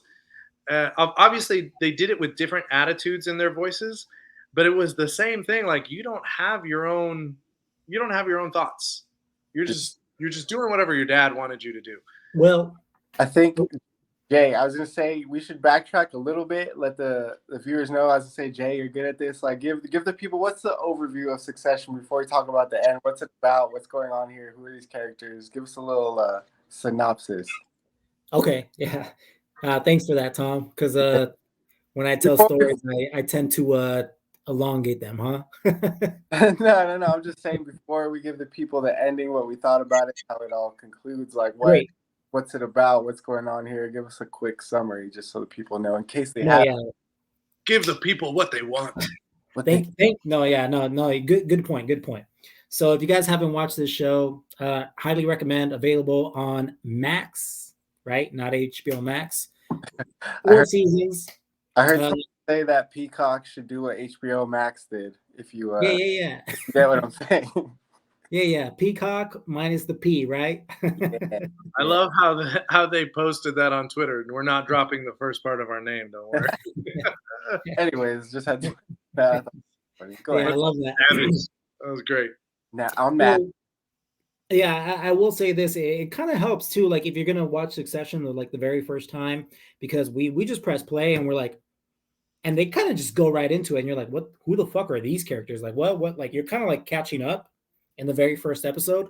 Mm-hmm. So pretty much the whole gist of it is Logan, the father, he owns a major company. Like, he controls media, he controls cruises. He controls a lot of entertainment industries, kind of like the billionaires that we know today. He is essentially Walt Disney merged with Rupert Murdoch. Like, that is exactly. Or what's that one that has like a stake in everything? Vanderbilt or something like that. Yeah, there's a Vanderbilt. Or BlackRock or something like that. Like, they own like a stake in everything. So they're those people, and it's pretty much right in the beginning of season 1, episode 1. This man that owns everything, that he built it from the ground up, gets really sick, and he has 4 kids, and they're all trying to, like, whoa, if he passes, like, who's going to be next of kin, pretty much. And obviously, it's in the name, guys, Succession. Who is going to be the next successor to run this company? And these kids, they grew up their whole life being spoon-fed by him. And I don't really. You can blame Logan. I can't say you can't blame Logan. Logan, the way he grew up, and he wanted to build his own thing, right? This is the way I see it with Logan, and that's why I like him. he had a shitty ass fucking growing up. Like the way he grew up, lost his sister as a young age, in an early age through a sickness. Right? They talk about it at the very end because he doesn't like to talk about his past. All he wanted to do was to be successful, so his fucking kids didn't have to go through what he went through in poverty. What he didn't realize is that's not all about what parenting is and having a good life. He gave them everything they needed, but he wasn't a father figure to him. And that's where he fucked up terribly because these kids were spoon fed and just thought that they could be like have the whole world to themselves. And that's where Logan messed up as a father. Well, it I'm also not sounds saying like they were mentally abused by him because he was mentally never abused, caring. He was also very, never showed very it. hard on them in a sense that like they didn't. It was like shocking for them to hear him say "I love you." Like in the show, whenever it would happen, it was like they didn't believe he was saying it. Yeah, like, are you He serious tried to right push now? them Or off are you just onto emotion. yeah, like you just said, Luigi, like, are you serious right now? Or are you just trying to get a leg up on us so we can agree with you, so we can agree to this because we have a stake in this company? It's just so crazy. Um, As you watch the show, sorry to interrupt, but as oh, you go ahead. watch the show, did you get this like strong sense that he used to pit them against each other a lot, like a lot, Oh yeah. like tons Yes. of mind games to see who would come out as the victor, or to get what he wanted out of the kids in some way or another. Yeah, I agree 1000%. I feel like it was and we never really get the answer, but I feel like it was always a struggle for him of, okay, I need to see who's going to be my successor. I'm going to put him through shit tests, pit him Yes. together, but also trying to balance, obviously, just like raising them, a good father. And as is the case with a lot of like real life billionaires and just people that are regular ass people, it's a balance of, yeah, you want your kids to be better than you, stronger than you know, have a good head on their shoulders, but also in this case when you can give them too much and like there's just so much going on. It's that seesaw of trying to be a good parent, but when you're a billionaire like this and you know someone's gonna have to take over, I feel like that's where his struggle was, and they do externalize it, and you can tell he's like as he's getting older, getting sick, he's kind of like, oh crap, it's a little too late for me to, you know, try to love them or try to, you know, maybe I was a little too harsh on them, trying to figure out who's going to be my successor. And now we're in this weird space where they never got either of what they were supposed to, enough love, but also like enough of a backbone, enough of an identity themselves to like really stand out or be worthy of taking over his company. And that's pretty much where the struggle comes in for the whole show is like, none of these, like you said, Luigi, none of them really have like an identity, or they think they do, but in all reality they're really just trying to like fill his shoes, which none of them ultimately live up to. So I don't know, that's what makes it so interesting, that just one of the dynamics that makes the show very interesting and relatable, I guess. And I thought, I mean, obviously, a big part of it also is let's not pretend that he doesn't have this. He has an ego. Like Oh yeah, this man absolutely. Oh yeah. has a fucking ego. Like he doesn't want to let go of the reins, which is a part of the problem in the first season and how everything kicks off. But I noticed that was he came to the realization that none of his kids were going to be able to run that company correctly, and that's why he was willing to sell to Matson, which is in the later season.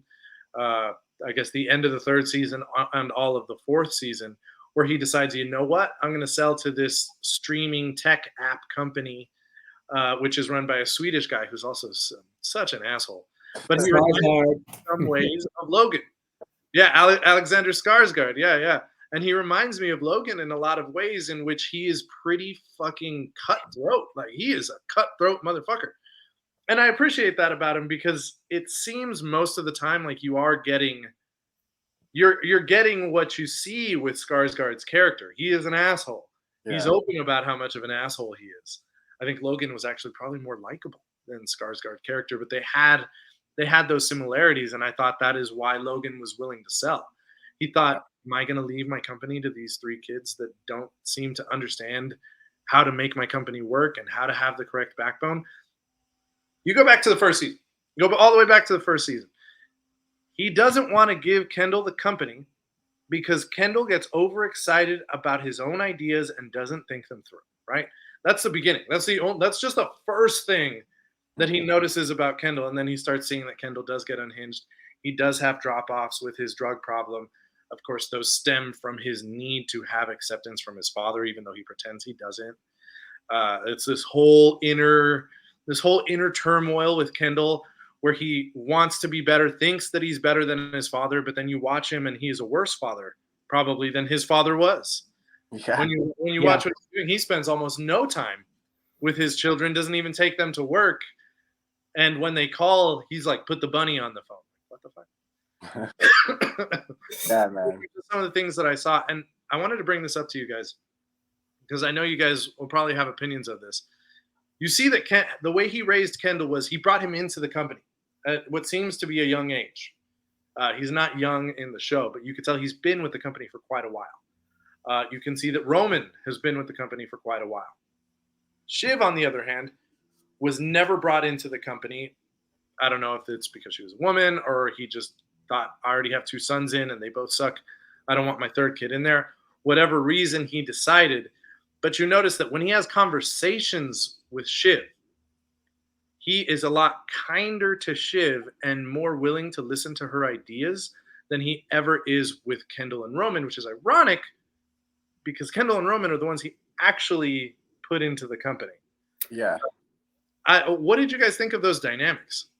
Go ahead, Jay. I think he did that on purpose. Maybe he is a sexist person. I don't know, but I think him having a different opinion of like kids that he had within the company, see how they turned out, and I'm gonna have her outside of the company. But I think also like she's a girl, I'm definitely gonna kick her out. I wouldn't put that by Logan not doing that. Yeah. But then him realizing later that she's actually really smart. I think if Probably the smart one out of the group. I think if he had put her in the company early on, she probably would have been a clear successor. Oh, yeah. Clearly, for sure. But I think the fact that she was a girl, and I mean, that's Logan being Logan, that's him, old school, right? All this stuff, like they kept trying him, like, hey, social media, all this stuff, like you need to get into it. And he's like, nah, fuck that. So I think that actually does have a lot to play in it. He loved his women, he just never respected him, right? Yeah, but I think he does respect. I think after a while, like he realized that Shiv is actually probably the smartest one out of all of them. Yeah. But I think he started realizing that she just wants too much approval from me, like constant approval. I mean, that's how all of them were, Roman and Kendall, like constant approval. Like they just, and at the end, there's an episode where Kendall finally asked Logan, like, why isn't it me? And Logan finally tells him, like, you just don't have that killer inside of you. You need to be a killer in this business. And I think he realized that Logan, like all his kids, just didn't have that in him. Kendall tried at the end. He tried to be. He tried, and yeah, kudos to him, man. I felt sorry for Kendall a lot. Like I know you hated Kendall. He is a bad father. I do agree. The whole situation after the end of season 1, where, I mean, he technically didn't kill that person, but that person died because of him. I will say that. Yeah, the person did die because but yeah, he just didn't see that killer instinct in him. And I think Logan did have Kendall by the balls in a lot of the seasons because Kendall's like, damn, I killed this person. My dad can easily destroy me if he wanted to. So he had to say yes to a lot of things that he didn't want to say per se. And it wasn't until he's like, you know what, I'm going to be stuck like this if I don't say anything. And that's, he's like, you know what, at the end of season 2, he's like, I'm going to throw my dad under the bus. Fuck this. Yeah. He showed moments where he can be a killer. He really did.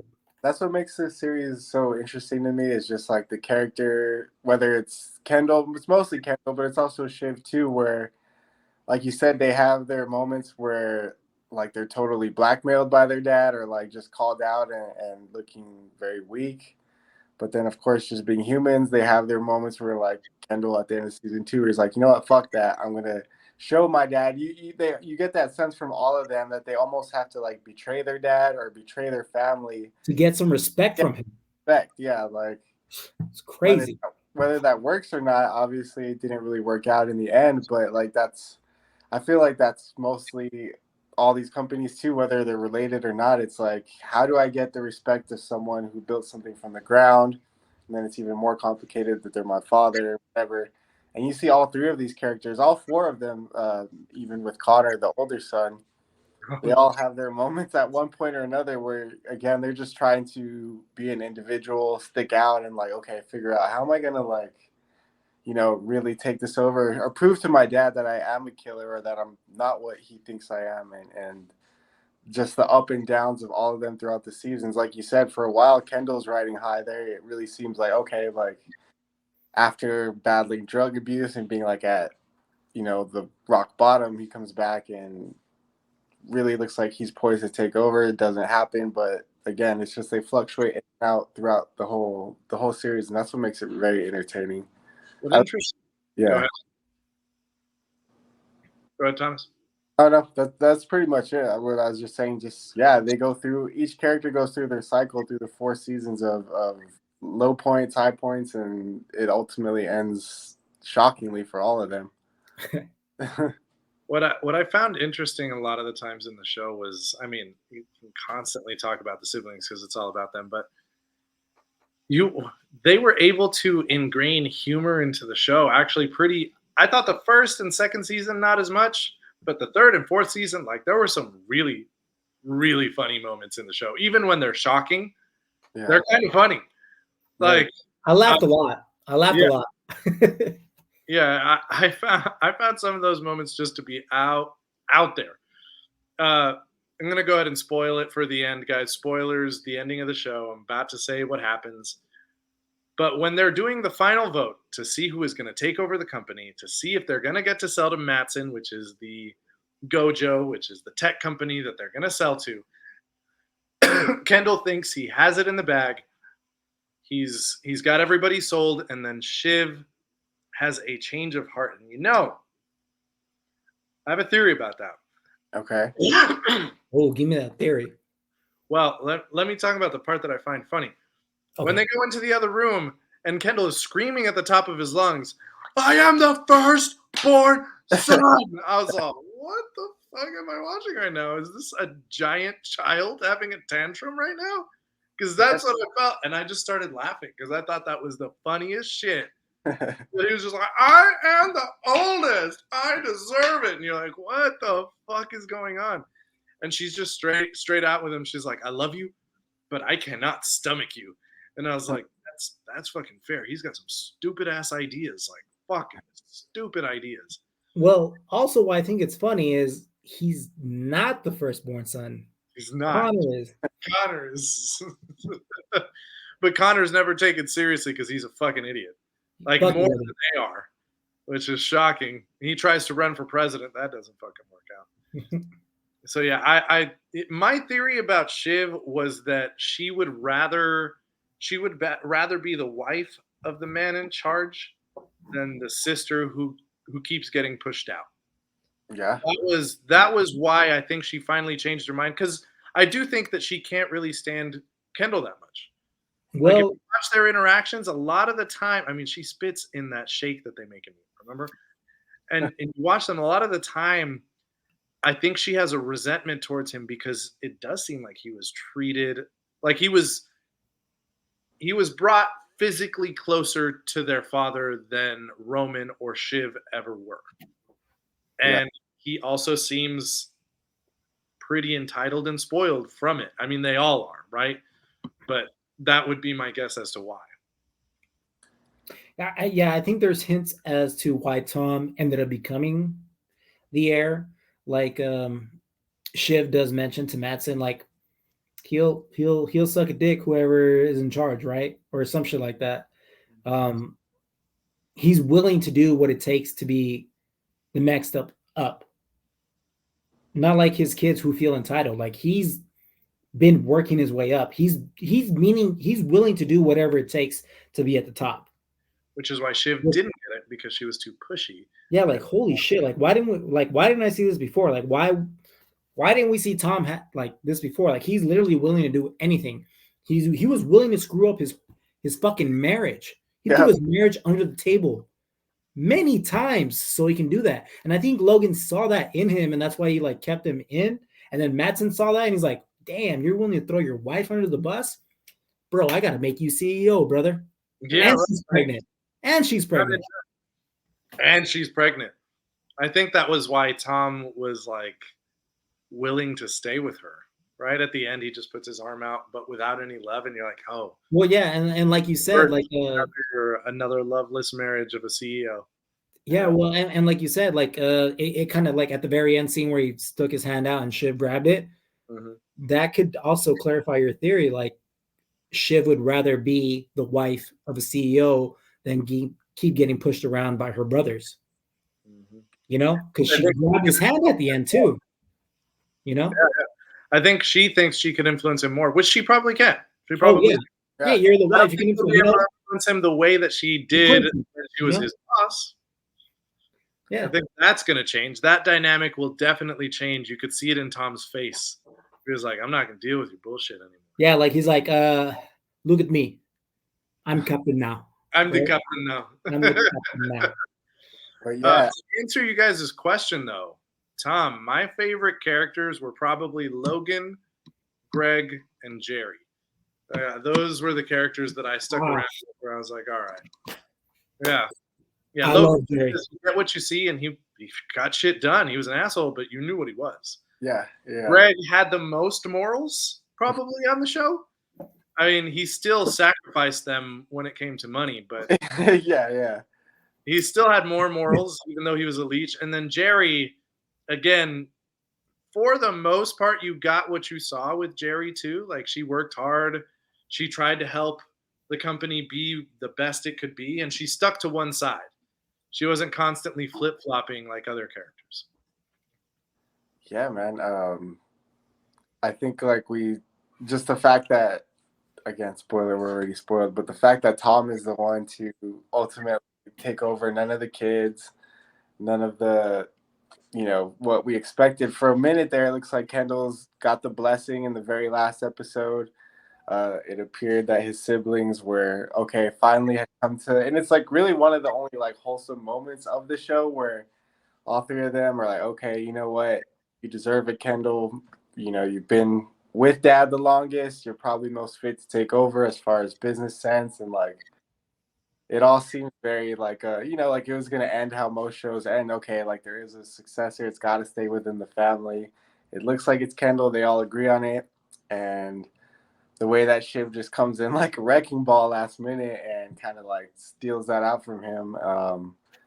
I think it was just like the perfect ending. I don't know what you guys thought. I know people had different, like, people were truly hating Shiv and like, how the fuck could she do this? Like, she was just acting on emotions. She was pregnant. She's this, that. But the way I see it, like, I had that 5 minutes of like, okay, when it seemed like Kendall was going to be the successor, it seemed cool. I was like, all right, like, that seems like, yeah, it makes sense. Like, cool, rather him than like Gojo take over or whatever. But the fact that it ends with Thom coming out of left field, Shiv again sacrificing Kendall essentially. To me, it was always supposed to be a tragedy. This is a tragic story, like we were saying. Like, none of these kids were worthy of their father's hard work.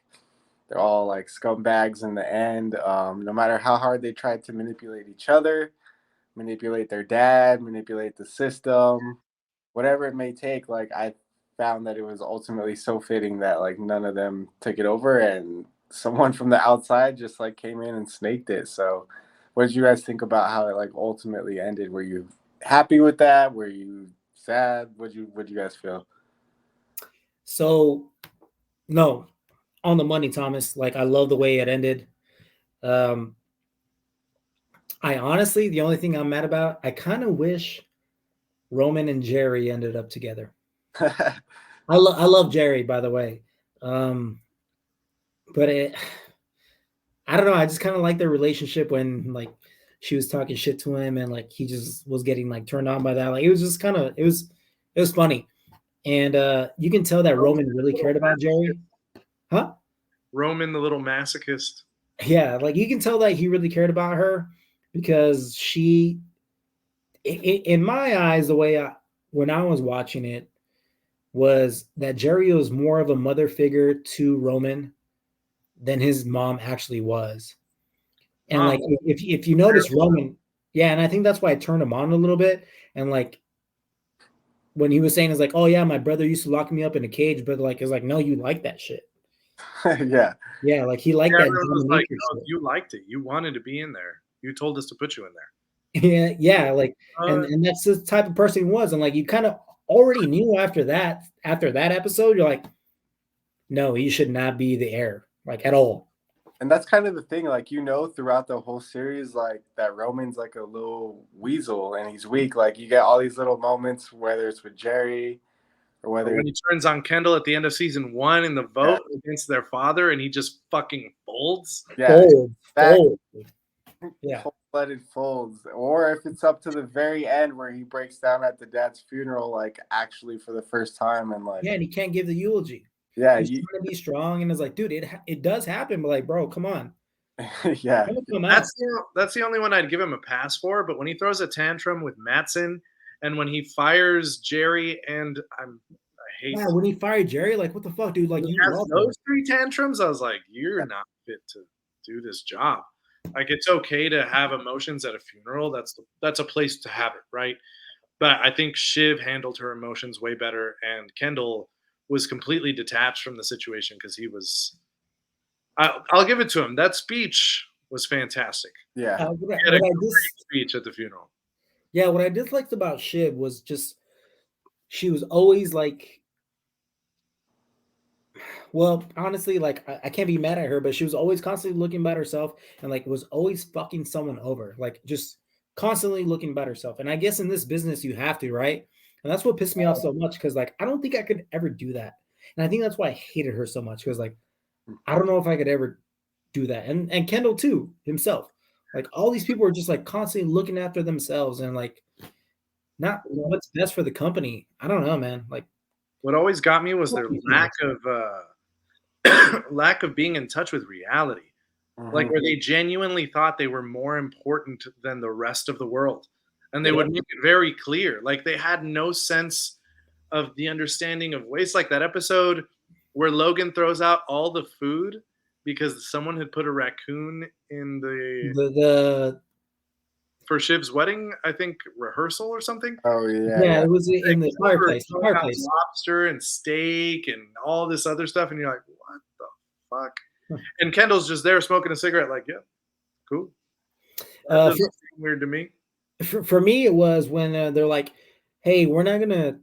I was like, "We're gonna close out on this deal if you guys cancel your PJs, your private jets. No more private jets for you guys." And they're like, "What? No, fuck that. yeah. That was, private jets are gone. Fuck that deal." But you got those hints in every season. Like they always did something like that, and you're like, "What the?" So selfish, dude. Like, just fucking take it, bro. What the fuck? And they just thought they were so much more important than everyone else, and it was so bothersome. Like it made it difficult for me to watch the show. As I've told you guys many times, like I struggled watching this show at times until the final season because it just had more humor. And they had a lot of moments where they were just getting, I guess, handled by other people, and it was nice to watch. Yeah. These people aren't good either, but that's the world you live in, and that's what you deserve. I will say this: I was happy when Thom ended up getting at the very end because I was really upset when Shiv was like on their wedding day, right after they got married, right? Right after. I was like, are you sure you want to be the only one that you sleep with? Can we have an open marriage? She pretty much just telling him, can we have an open marriage right after we made our vows? And he's like, dude, I don't. She's like, Thom was like, I don't want to sleep with anyone else. Just you. You're the one that I love. He's like, yeah, but I don't know if I want to sleep with just you. Yeah. And then he agrees with it. And it got me so mad at Thom. What got me with that was that, like, you could tell that she's afraid of, and all of them. If you notice this with Roman, Kendall, and Shiv, Connor, not as much actually. Connor is a much more open person, but they're all afraid to show any sort of vulnerability, emotion, and like marriage is pretty all about that. Yeah, trust, and they were never taught that by their father. They sure as hell weren't taught by their absentee mother. So you see it and you're like, of course she's gonna say that. Fucking course she's gonna say yeah.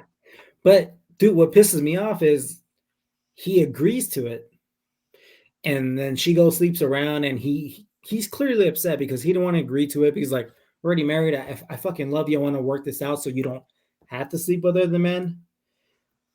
And then the moment that he starts doing it with other women, she gets fucking pissed. Yeah, Yeah. she gets jealous. Fuck you. You're the one that wanted this. You know? That's what made me hate Shiv the most. I was like, I'm done with that. I'm sorry. When she was trying to convince him of like the people that he was interested in, like, do you really want that one? Really? And you could tell she's just trying to get him not to sleep with other people. You're Yeah. like, you selfish child. Yeah, and that's what made me hate Shiv the most, honestly. So how did you feel about many times? Tom, how'd I feel about what? So how did you feel about the finale? Given you already hated Shiv, like, was it just on 10 when she pulls that last minute like fuck you, or were you kind of like Were you on 10? more? Honestly, I was a little upset that she did that. I was like, damn. But the moment that like Kendall grabbed Roman by his face and pushed him in the glass, physically, I was like, it was just like Kendall does not deserve to be. Yeah. No, Never like did. no way. Never did. And you know what? Kendall was weak too. Like when you'd watch him trying to pretend that he was strong and like being okay with all the things that the media was saying about him, but he was just soaking it up and watching it. Like he had this own version of self-torture that Roman did. Yeah. And I think that also came from his dad, where he was just like, but they're talking about me. They're talking about me. At least they're talking about me. Yeah. You know, I mean? Like it was just the guy was out of touch, man. I thought none of them deserved it at all. So I was very happy to see that end. Yeah, I'm honestly not mad that Shiv decided to ruin it. I think Thom, again, he's gonna do whatever it takes to be. Yeah. The disgusting brothers. He can do whatever it takes to fucking run that company, and I think made it. yeah. I think it was the right choice. I think it was cool that he gave Greg the indication that you're gonna stay on, all your hard work and being a little rat is gonna pay off. And he said, like, you're gonna take a massive pay cut. They fucking hate you. He's like, but I got you. And he slaps him in the face. Oh man, I love the relationship. Weird, That's by far the best fucking relationship in the show that I've seen. Like best as in entertaining? Better than the relationship between Joel and Ellie. Fight me on that. Yeah. In what way? We fought each other on that several times. Yeah, I in what way? Like, because the relationship is just so like it's so unique. It is unique. Like they rely on each other's like in a weird way. Like it's just so funny. It's like two weasels that needed each other. Like yeah, like that I will agree with. At first, I hated Thom in season 1 when he first met Greg, and he's like giving him shit, and I was like, Thom, like what the fuck? Like he's just.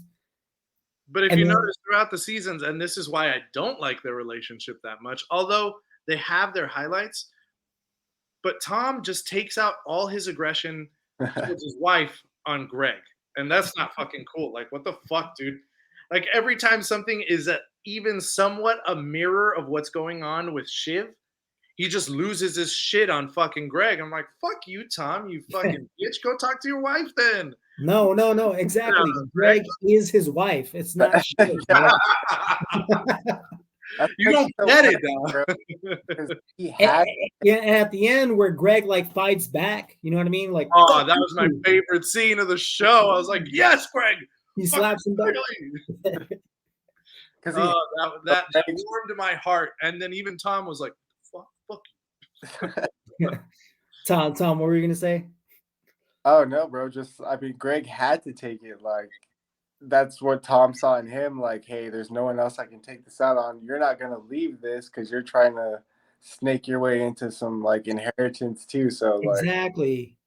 It was a cool dynamic. I agree with you, Jason. A little abuse. yeah, just a little abuse. I can see why you didn't like it though, Luigi. Like it's interesting to see both perspectives because they needed each other, but they were also, again, theme of the show, they were just awful people. Like Yeah, and that's the one thing that I'm like, well, Greg isn't like a perfect person. He at the end of the day is the one that hid all. He's the one that went and destroyed all the information about the cruises. So Yo, he was just worried about his fucking trust fund. That's all it is. Yeah. and then he loses his trust fund. So That- so that- then he has to do what he needs to do to get his money, bro. Like Yes. I'm not mad at Greg because if I was in Greg's situation, my grandpa, or no, I'm suing Greenpeace to get my money from my trust fund back. You're like, what? You're suing Greenpeace, dude? What the fuck, bro? Oh, that shit! It made me laugh, and I was like, you terrible person, you. All right, any last comments about the show? yeah, ratings. What do we rate the show, boys? Like where is it? I'm rating it the lowest, so I'll start. Probably like a 7.1, 7.2. What? What? That's so great. What lifted it to a 7 for me was the acting, and I think the writing is better than any of the acting on the show, to be honest, because they make something that shouldn't be that interesting into a very interesting concept. So the writing for me is some of the best writing I've seen in a lot of shows, but it's just personal preference, not something that I would watch again. Not something I'd watch again. Word. I respect that. I'm gonna give it higher because I do like the acting. Again, to put on top of what you said, this topic and about a succession and stuff like that, like the writing, phenomenal. So it has to go high, but also the acting, like it doesn't go anywhere without the acting. So I'm gonna give it like a 9.1. Hell yeah, bro. One of my favorite shows out there. I would put it just under Game of Thrones. Okay. Nice. Mm-hmm. Yeah, man, for me personally, as you guys know, I was the one that was always like, yo, you guys gotta watch the show, you gotta watch this show. Like I would say, and again, I'm not a big show person like you guys are. You guys have seen hundreds of more shows probably than me. But for me to even get into a show, it's like pretty rare. So this one catching my attention from the get-go and just how good it was. I would say it's probably my favorite show like ever. And again, I haven't seen Breaking Bad. I haven't seen Sopranos. I haven't seen a lot of the classics, so bear with me on that. But yeah, man, I just like Jason said, the acting is like top notch. Even just like you can find specific highlights and scenes from each actor in each season. It's just like, damn, this person acted their ass off. Like, it's very believable. Like you said, Jason, they make you hate them with a passion because of how well they're playing these people that are just like absolute pieces of shit. And yeah, I don't know. It just, to me, it's so real world-istic as far as just like, you know, how these companies work, how people work with this like cutthroat society. Like, I don't know. I appreciate that. Maybe because I kind of work in that. I don't know. But like, yeah, it's just, I felt very relatable to this as opposed to like a Game of Thrones or something, which also has good acting, but like these are like real people, real world scenarios where like, yeah, there's just so much character development, like talking about for the last 30 minutes, like so many dynamics at play where at least me, I found myself like sitting back and thinking like, damn, like how does somebody write this in depth of a character, this in depth of a story like multiple times, you know? To where it's and the specific lines that they use, you can tell that there's a lot of moments in the show where they have certain conversations and you're like, you can tell you've done that before. Like it's not in the show, but you can tell that that's like the way you act towards this character. And it never shows up in the show, or the way they can drop jokes in there without it being such an obvious like punchline joke. Yeah, exactly. Those are those moments where you watch the writing and you're like, this is masterful. This is like masterclass. Yeah, you put it so well, bro. I feel like 95% of the shows out there, like, you know, okay, like joke, punchline, like that was supposed to be there. This is just very like fast paced. Like Roman would say something and then like Kendall would react a certain way, and it's just like how people actually act or like actually, you know, like call bullshit on each other, or just I appreciated the dialogue more than anything. It's just like, again, you're just like a fly in the wall the wall in the room of like people that you'd never be in these scenarios yourself, but it gives, I feel like, a very accurate depiction of like, okay, kind of how this type of stuff goes down, how these people are, and like, I don't know, I just really enjoyed it. And yeah, I think the way it ended really elevated for me, because it was such a like non-conventional ending. Like you really think, okay, I'm with these characters for 4 seasons, one of them's gonna get it, and the fact that like ultimately tragic and none of them do, like, but that's perfect, because I think this whole thing was meant to be like a tragedy. Like it was never supposed to be a like happy story. It was never happy characters. Everyone was I always agree. miserable, like being a terrible person. So it's only right that it ended that way. And yeah, I just really enjoyed it. So what do you give it? I would give it a 9.4 out of 10. That's amazing. Yeah. Yeah. Yeah. So You honestly almost made me bump it up a little bit more than a 9.1. I mean, again, if you just consider like the aesthetics too, you know me, I'm a nerd on like cinematography, the locations, Yeah. just like the little details of how like it stayed relevant with like the times too, even just like the way they talk about like, oh, we need to do this for social media, or like people are talking about this, and they're gonna Right. act a certain way. Like that's very true. Like it stayed on very like how modern times are. I appreciate that. I feel like it'll age well. Like not that, like Luigi said, I don't know if I'm gonna be able to watch it again instantly, but I feel like if you watch the show in 10 years, it'll be like a very good time capsule of like, okay, that's kind of how things were at this moment. So Thom, what did you give Everything Everywhere All at Once for your rating? Oh, You watched If you're giving 9.4 for Succession, what's Everything Everywhere All at Once for you? it'd probably have to be, I don't know, man. Succession might be higher. I'd maybe say like a Oh, 9.2, 9.3. Like, okay.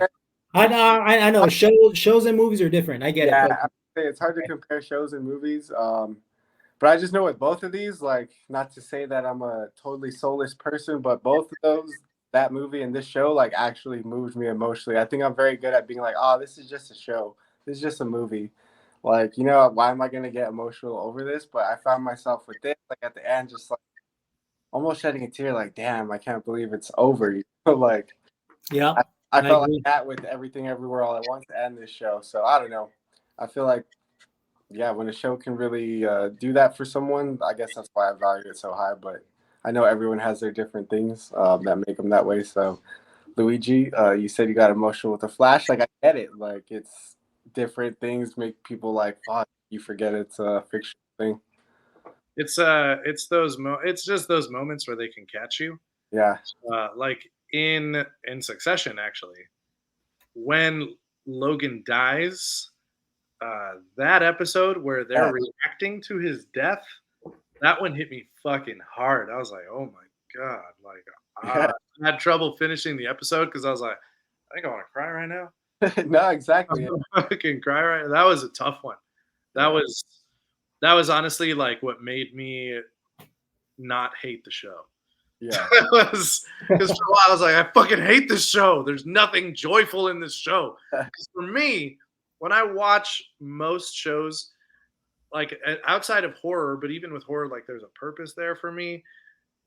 I watch shows to escape reality. So it's kind of hard sometimes, or even I do like The Bear though, but this one was just like a harsh reality check where it's like, oh yeah, just a reminder that the world really doesn't care about you. Yeah. But what I will say is that the acting is so good that you forget that the main three characters don't have a character arc.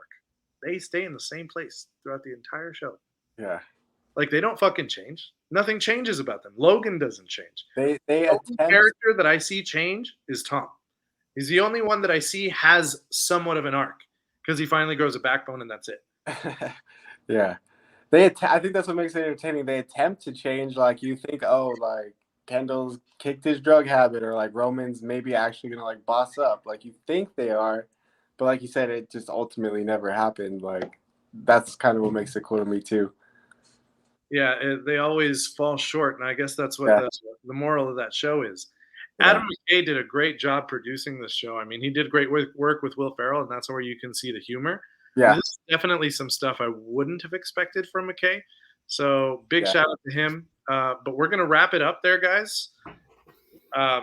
Thank you, Thom, for being on, man. Thank you guys for having me. Thank you for watching the show. I feel like I forced you guys to watch it. I'm glad you did. I'm glad you got something out of it. So. I'm glad I watched it. I'll say that. I don't regret watching that show. I still have it at a 7.2. Anything 7 and above is pretty damn good to me. So yeah. Hey, Jason, I real know quick. you agree, and that's cool with you. It is what it is.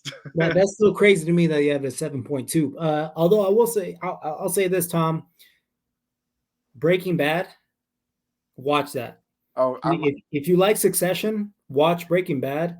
And from what I hear, Better Call Saul is amazing just as well. So that's funny you say that, man, because my dad's been watching both of those. He watched Better Call Saul and then just ran through Breaking Bad in like a month or two.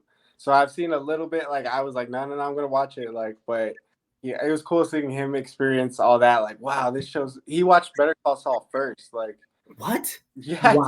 Cool. Works. He thoroughly loved both of them, and it was cool to see like him like get into a show like that. So I know I'm gonna love it because he likes Succession too. So that's definitely next on the list. Jason, real quick, what did Jamie think of it? Did she like it? Did you guys like watching it together? Like, yeah. So Jamie loved it. Kendall was probably one of her favorite characters, but we both agree that Thom and Greg were the best. yeah. But yeah, we felt for Kendall, although we knew he shouldn't have been the successor. Like, we really feel for that motherfucker. We really do. I feel like that was the perfect the last shot of the series itself. Him just like kind of staring into like the abyss of like what the fuck just happened. Like again, chef's kiss. Like that's such a perfect way. Like chef's kiss. You really wonder what's going on in his head. Like he's still gonna make out well.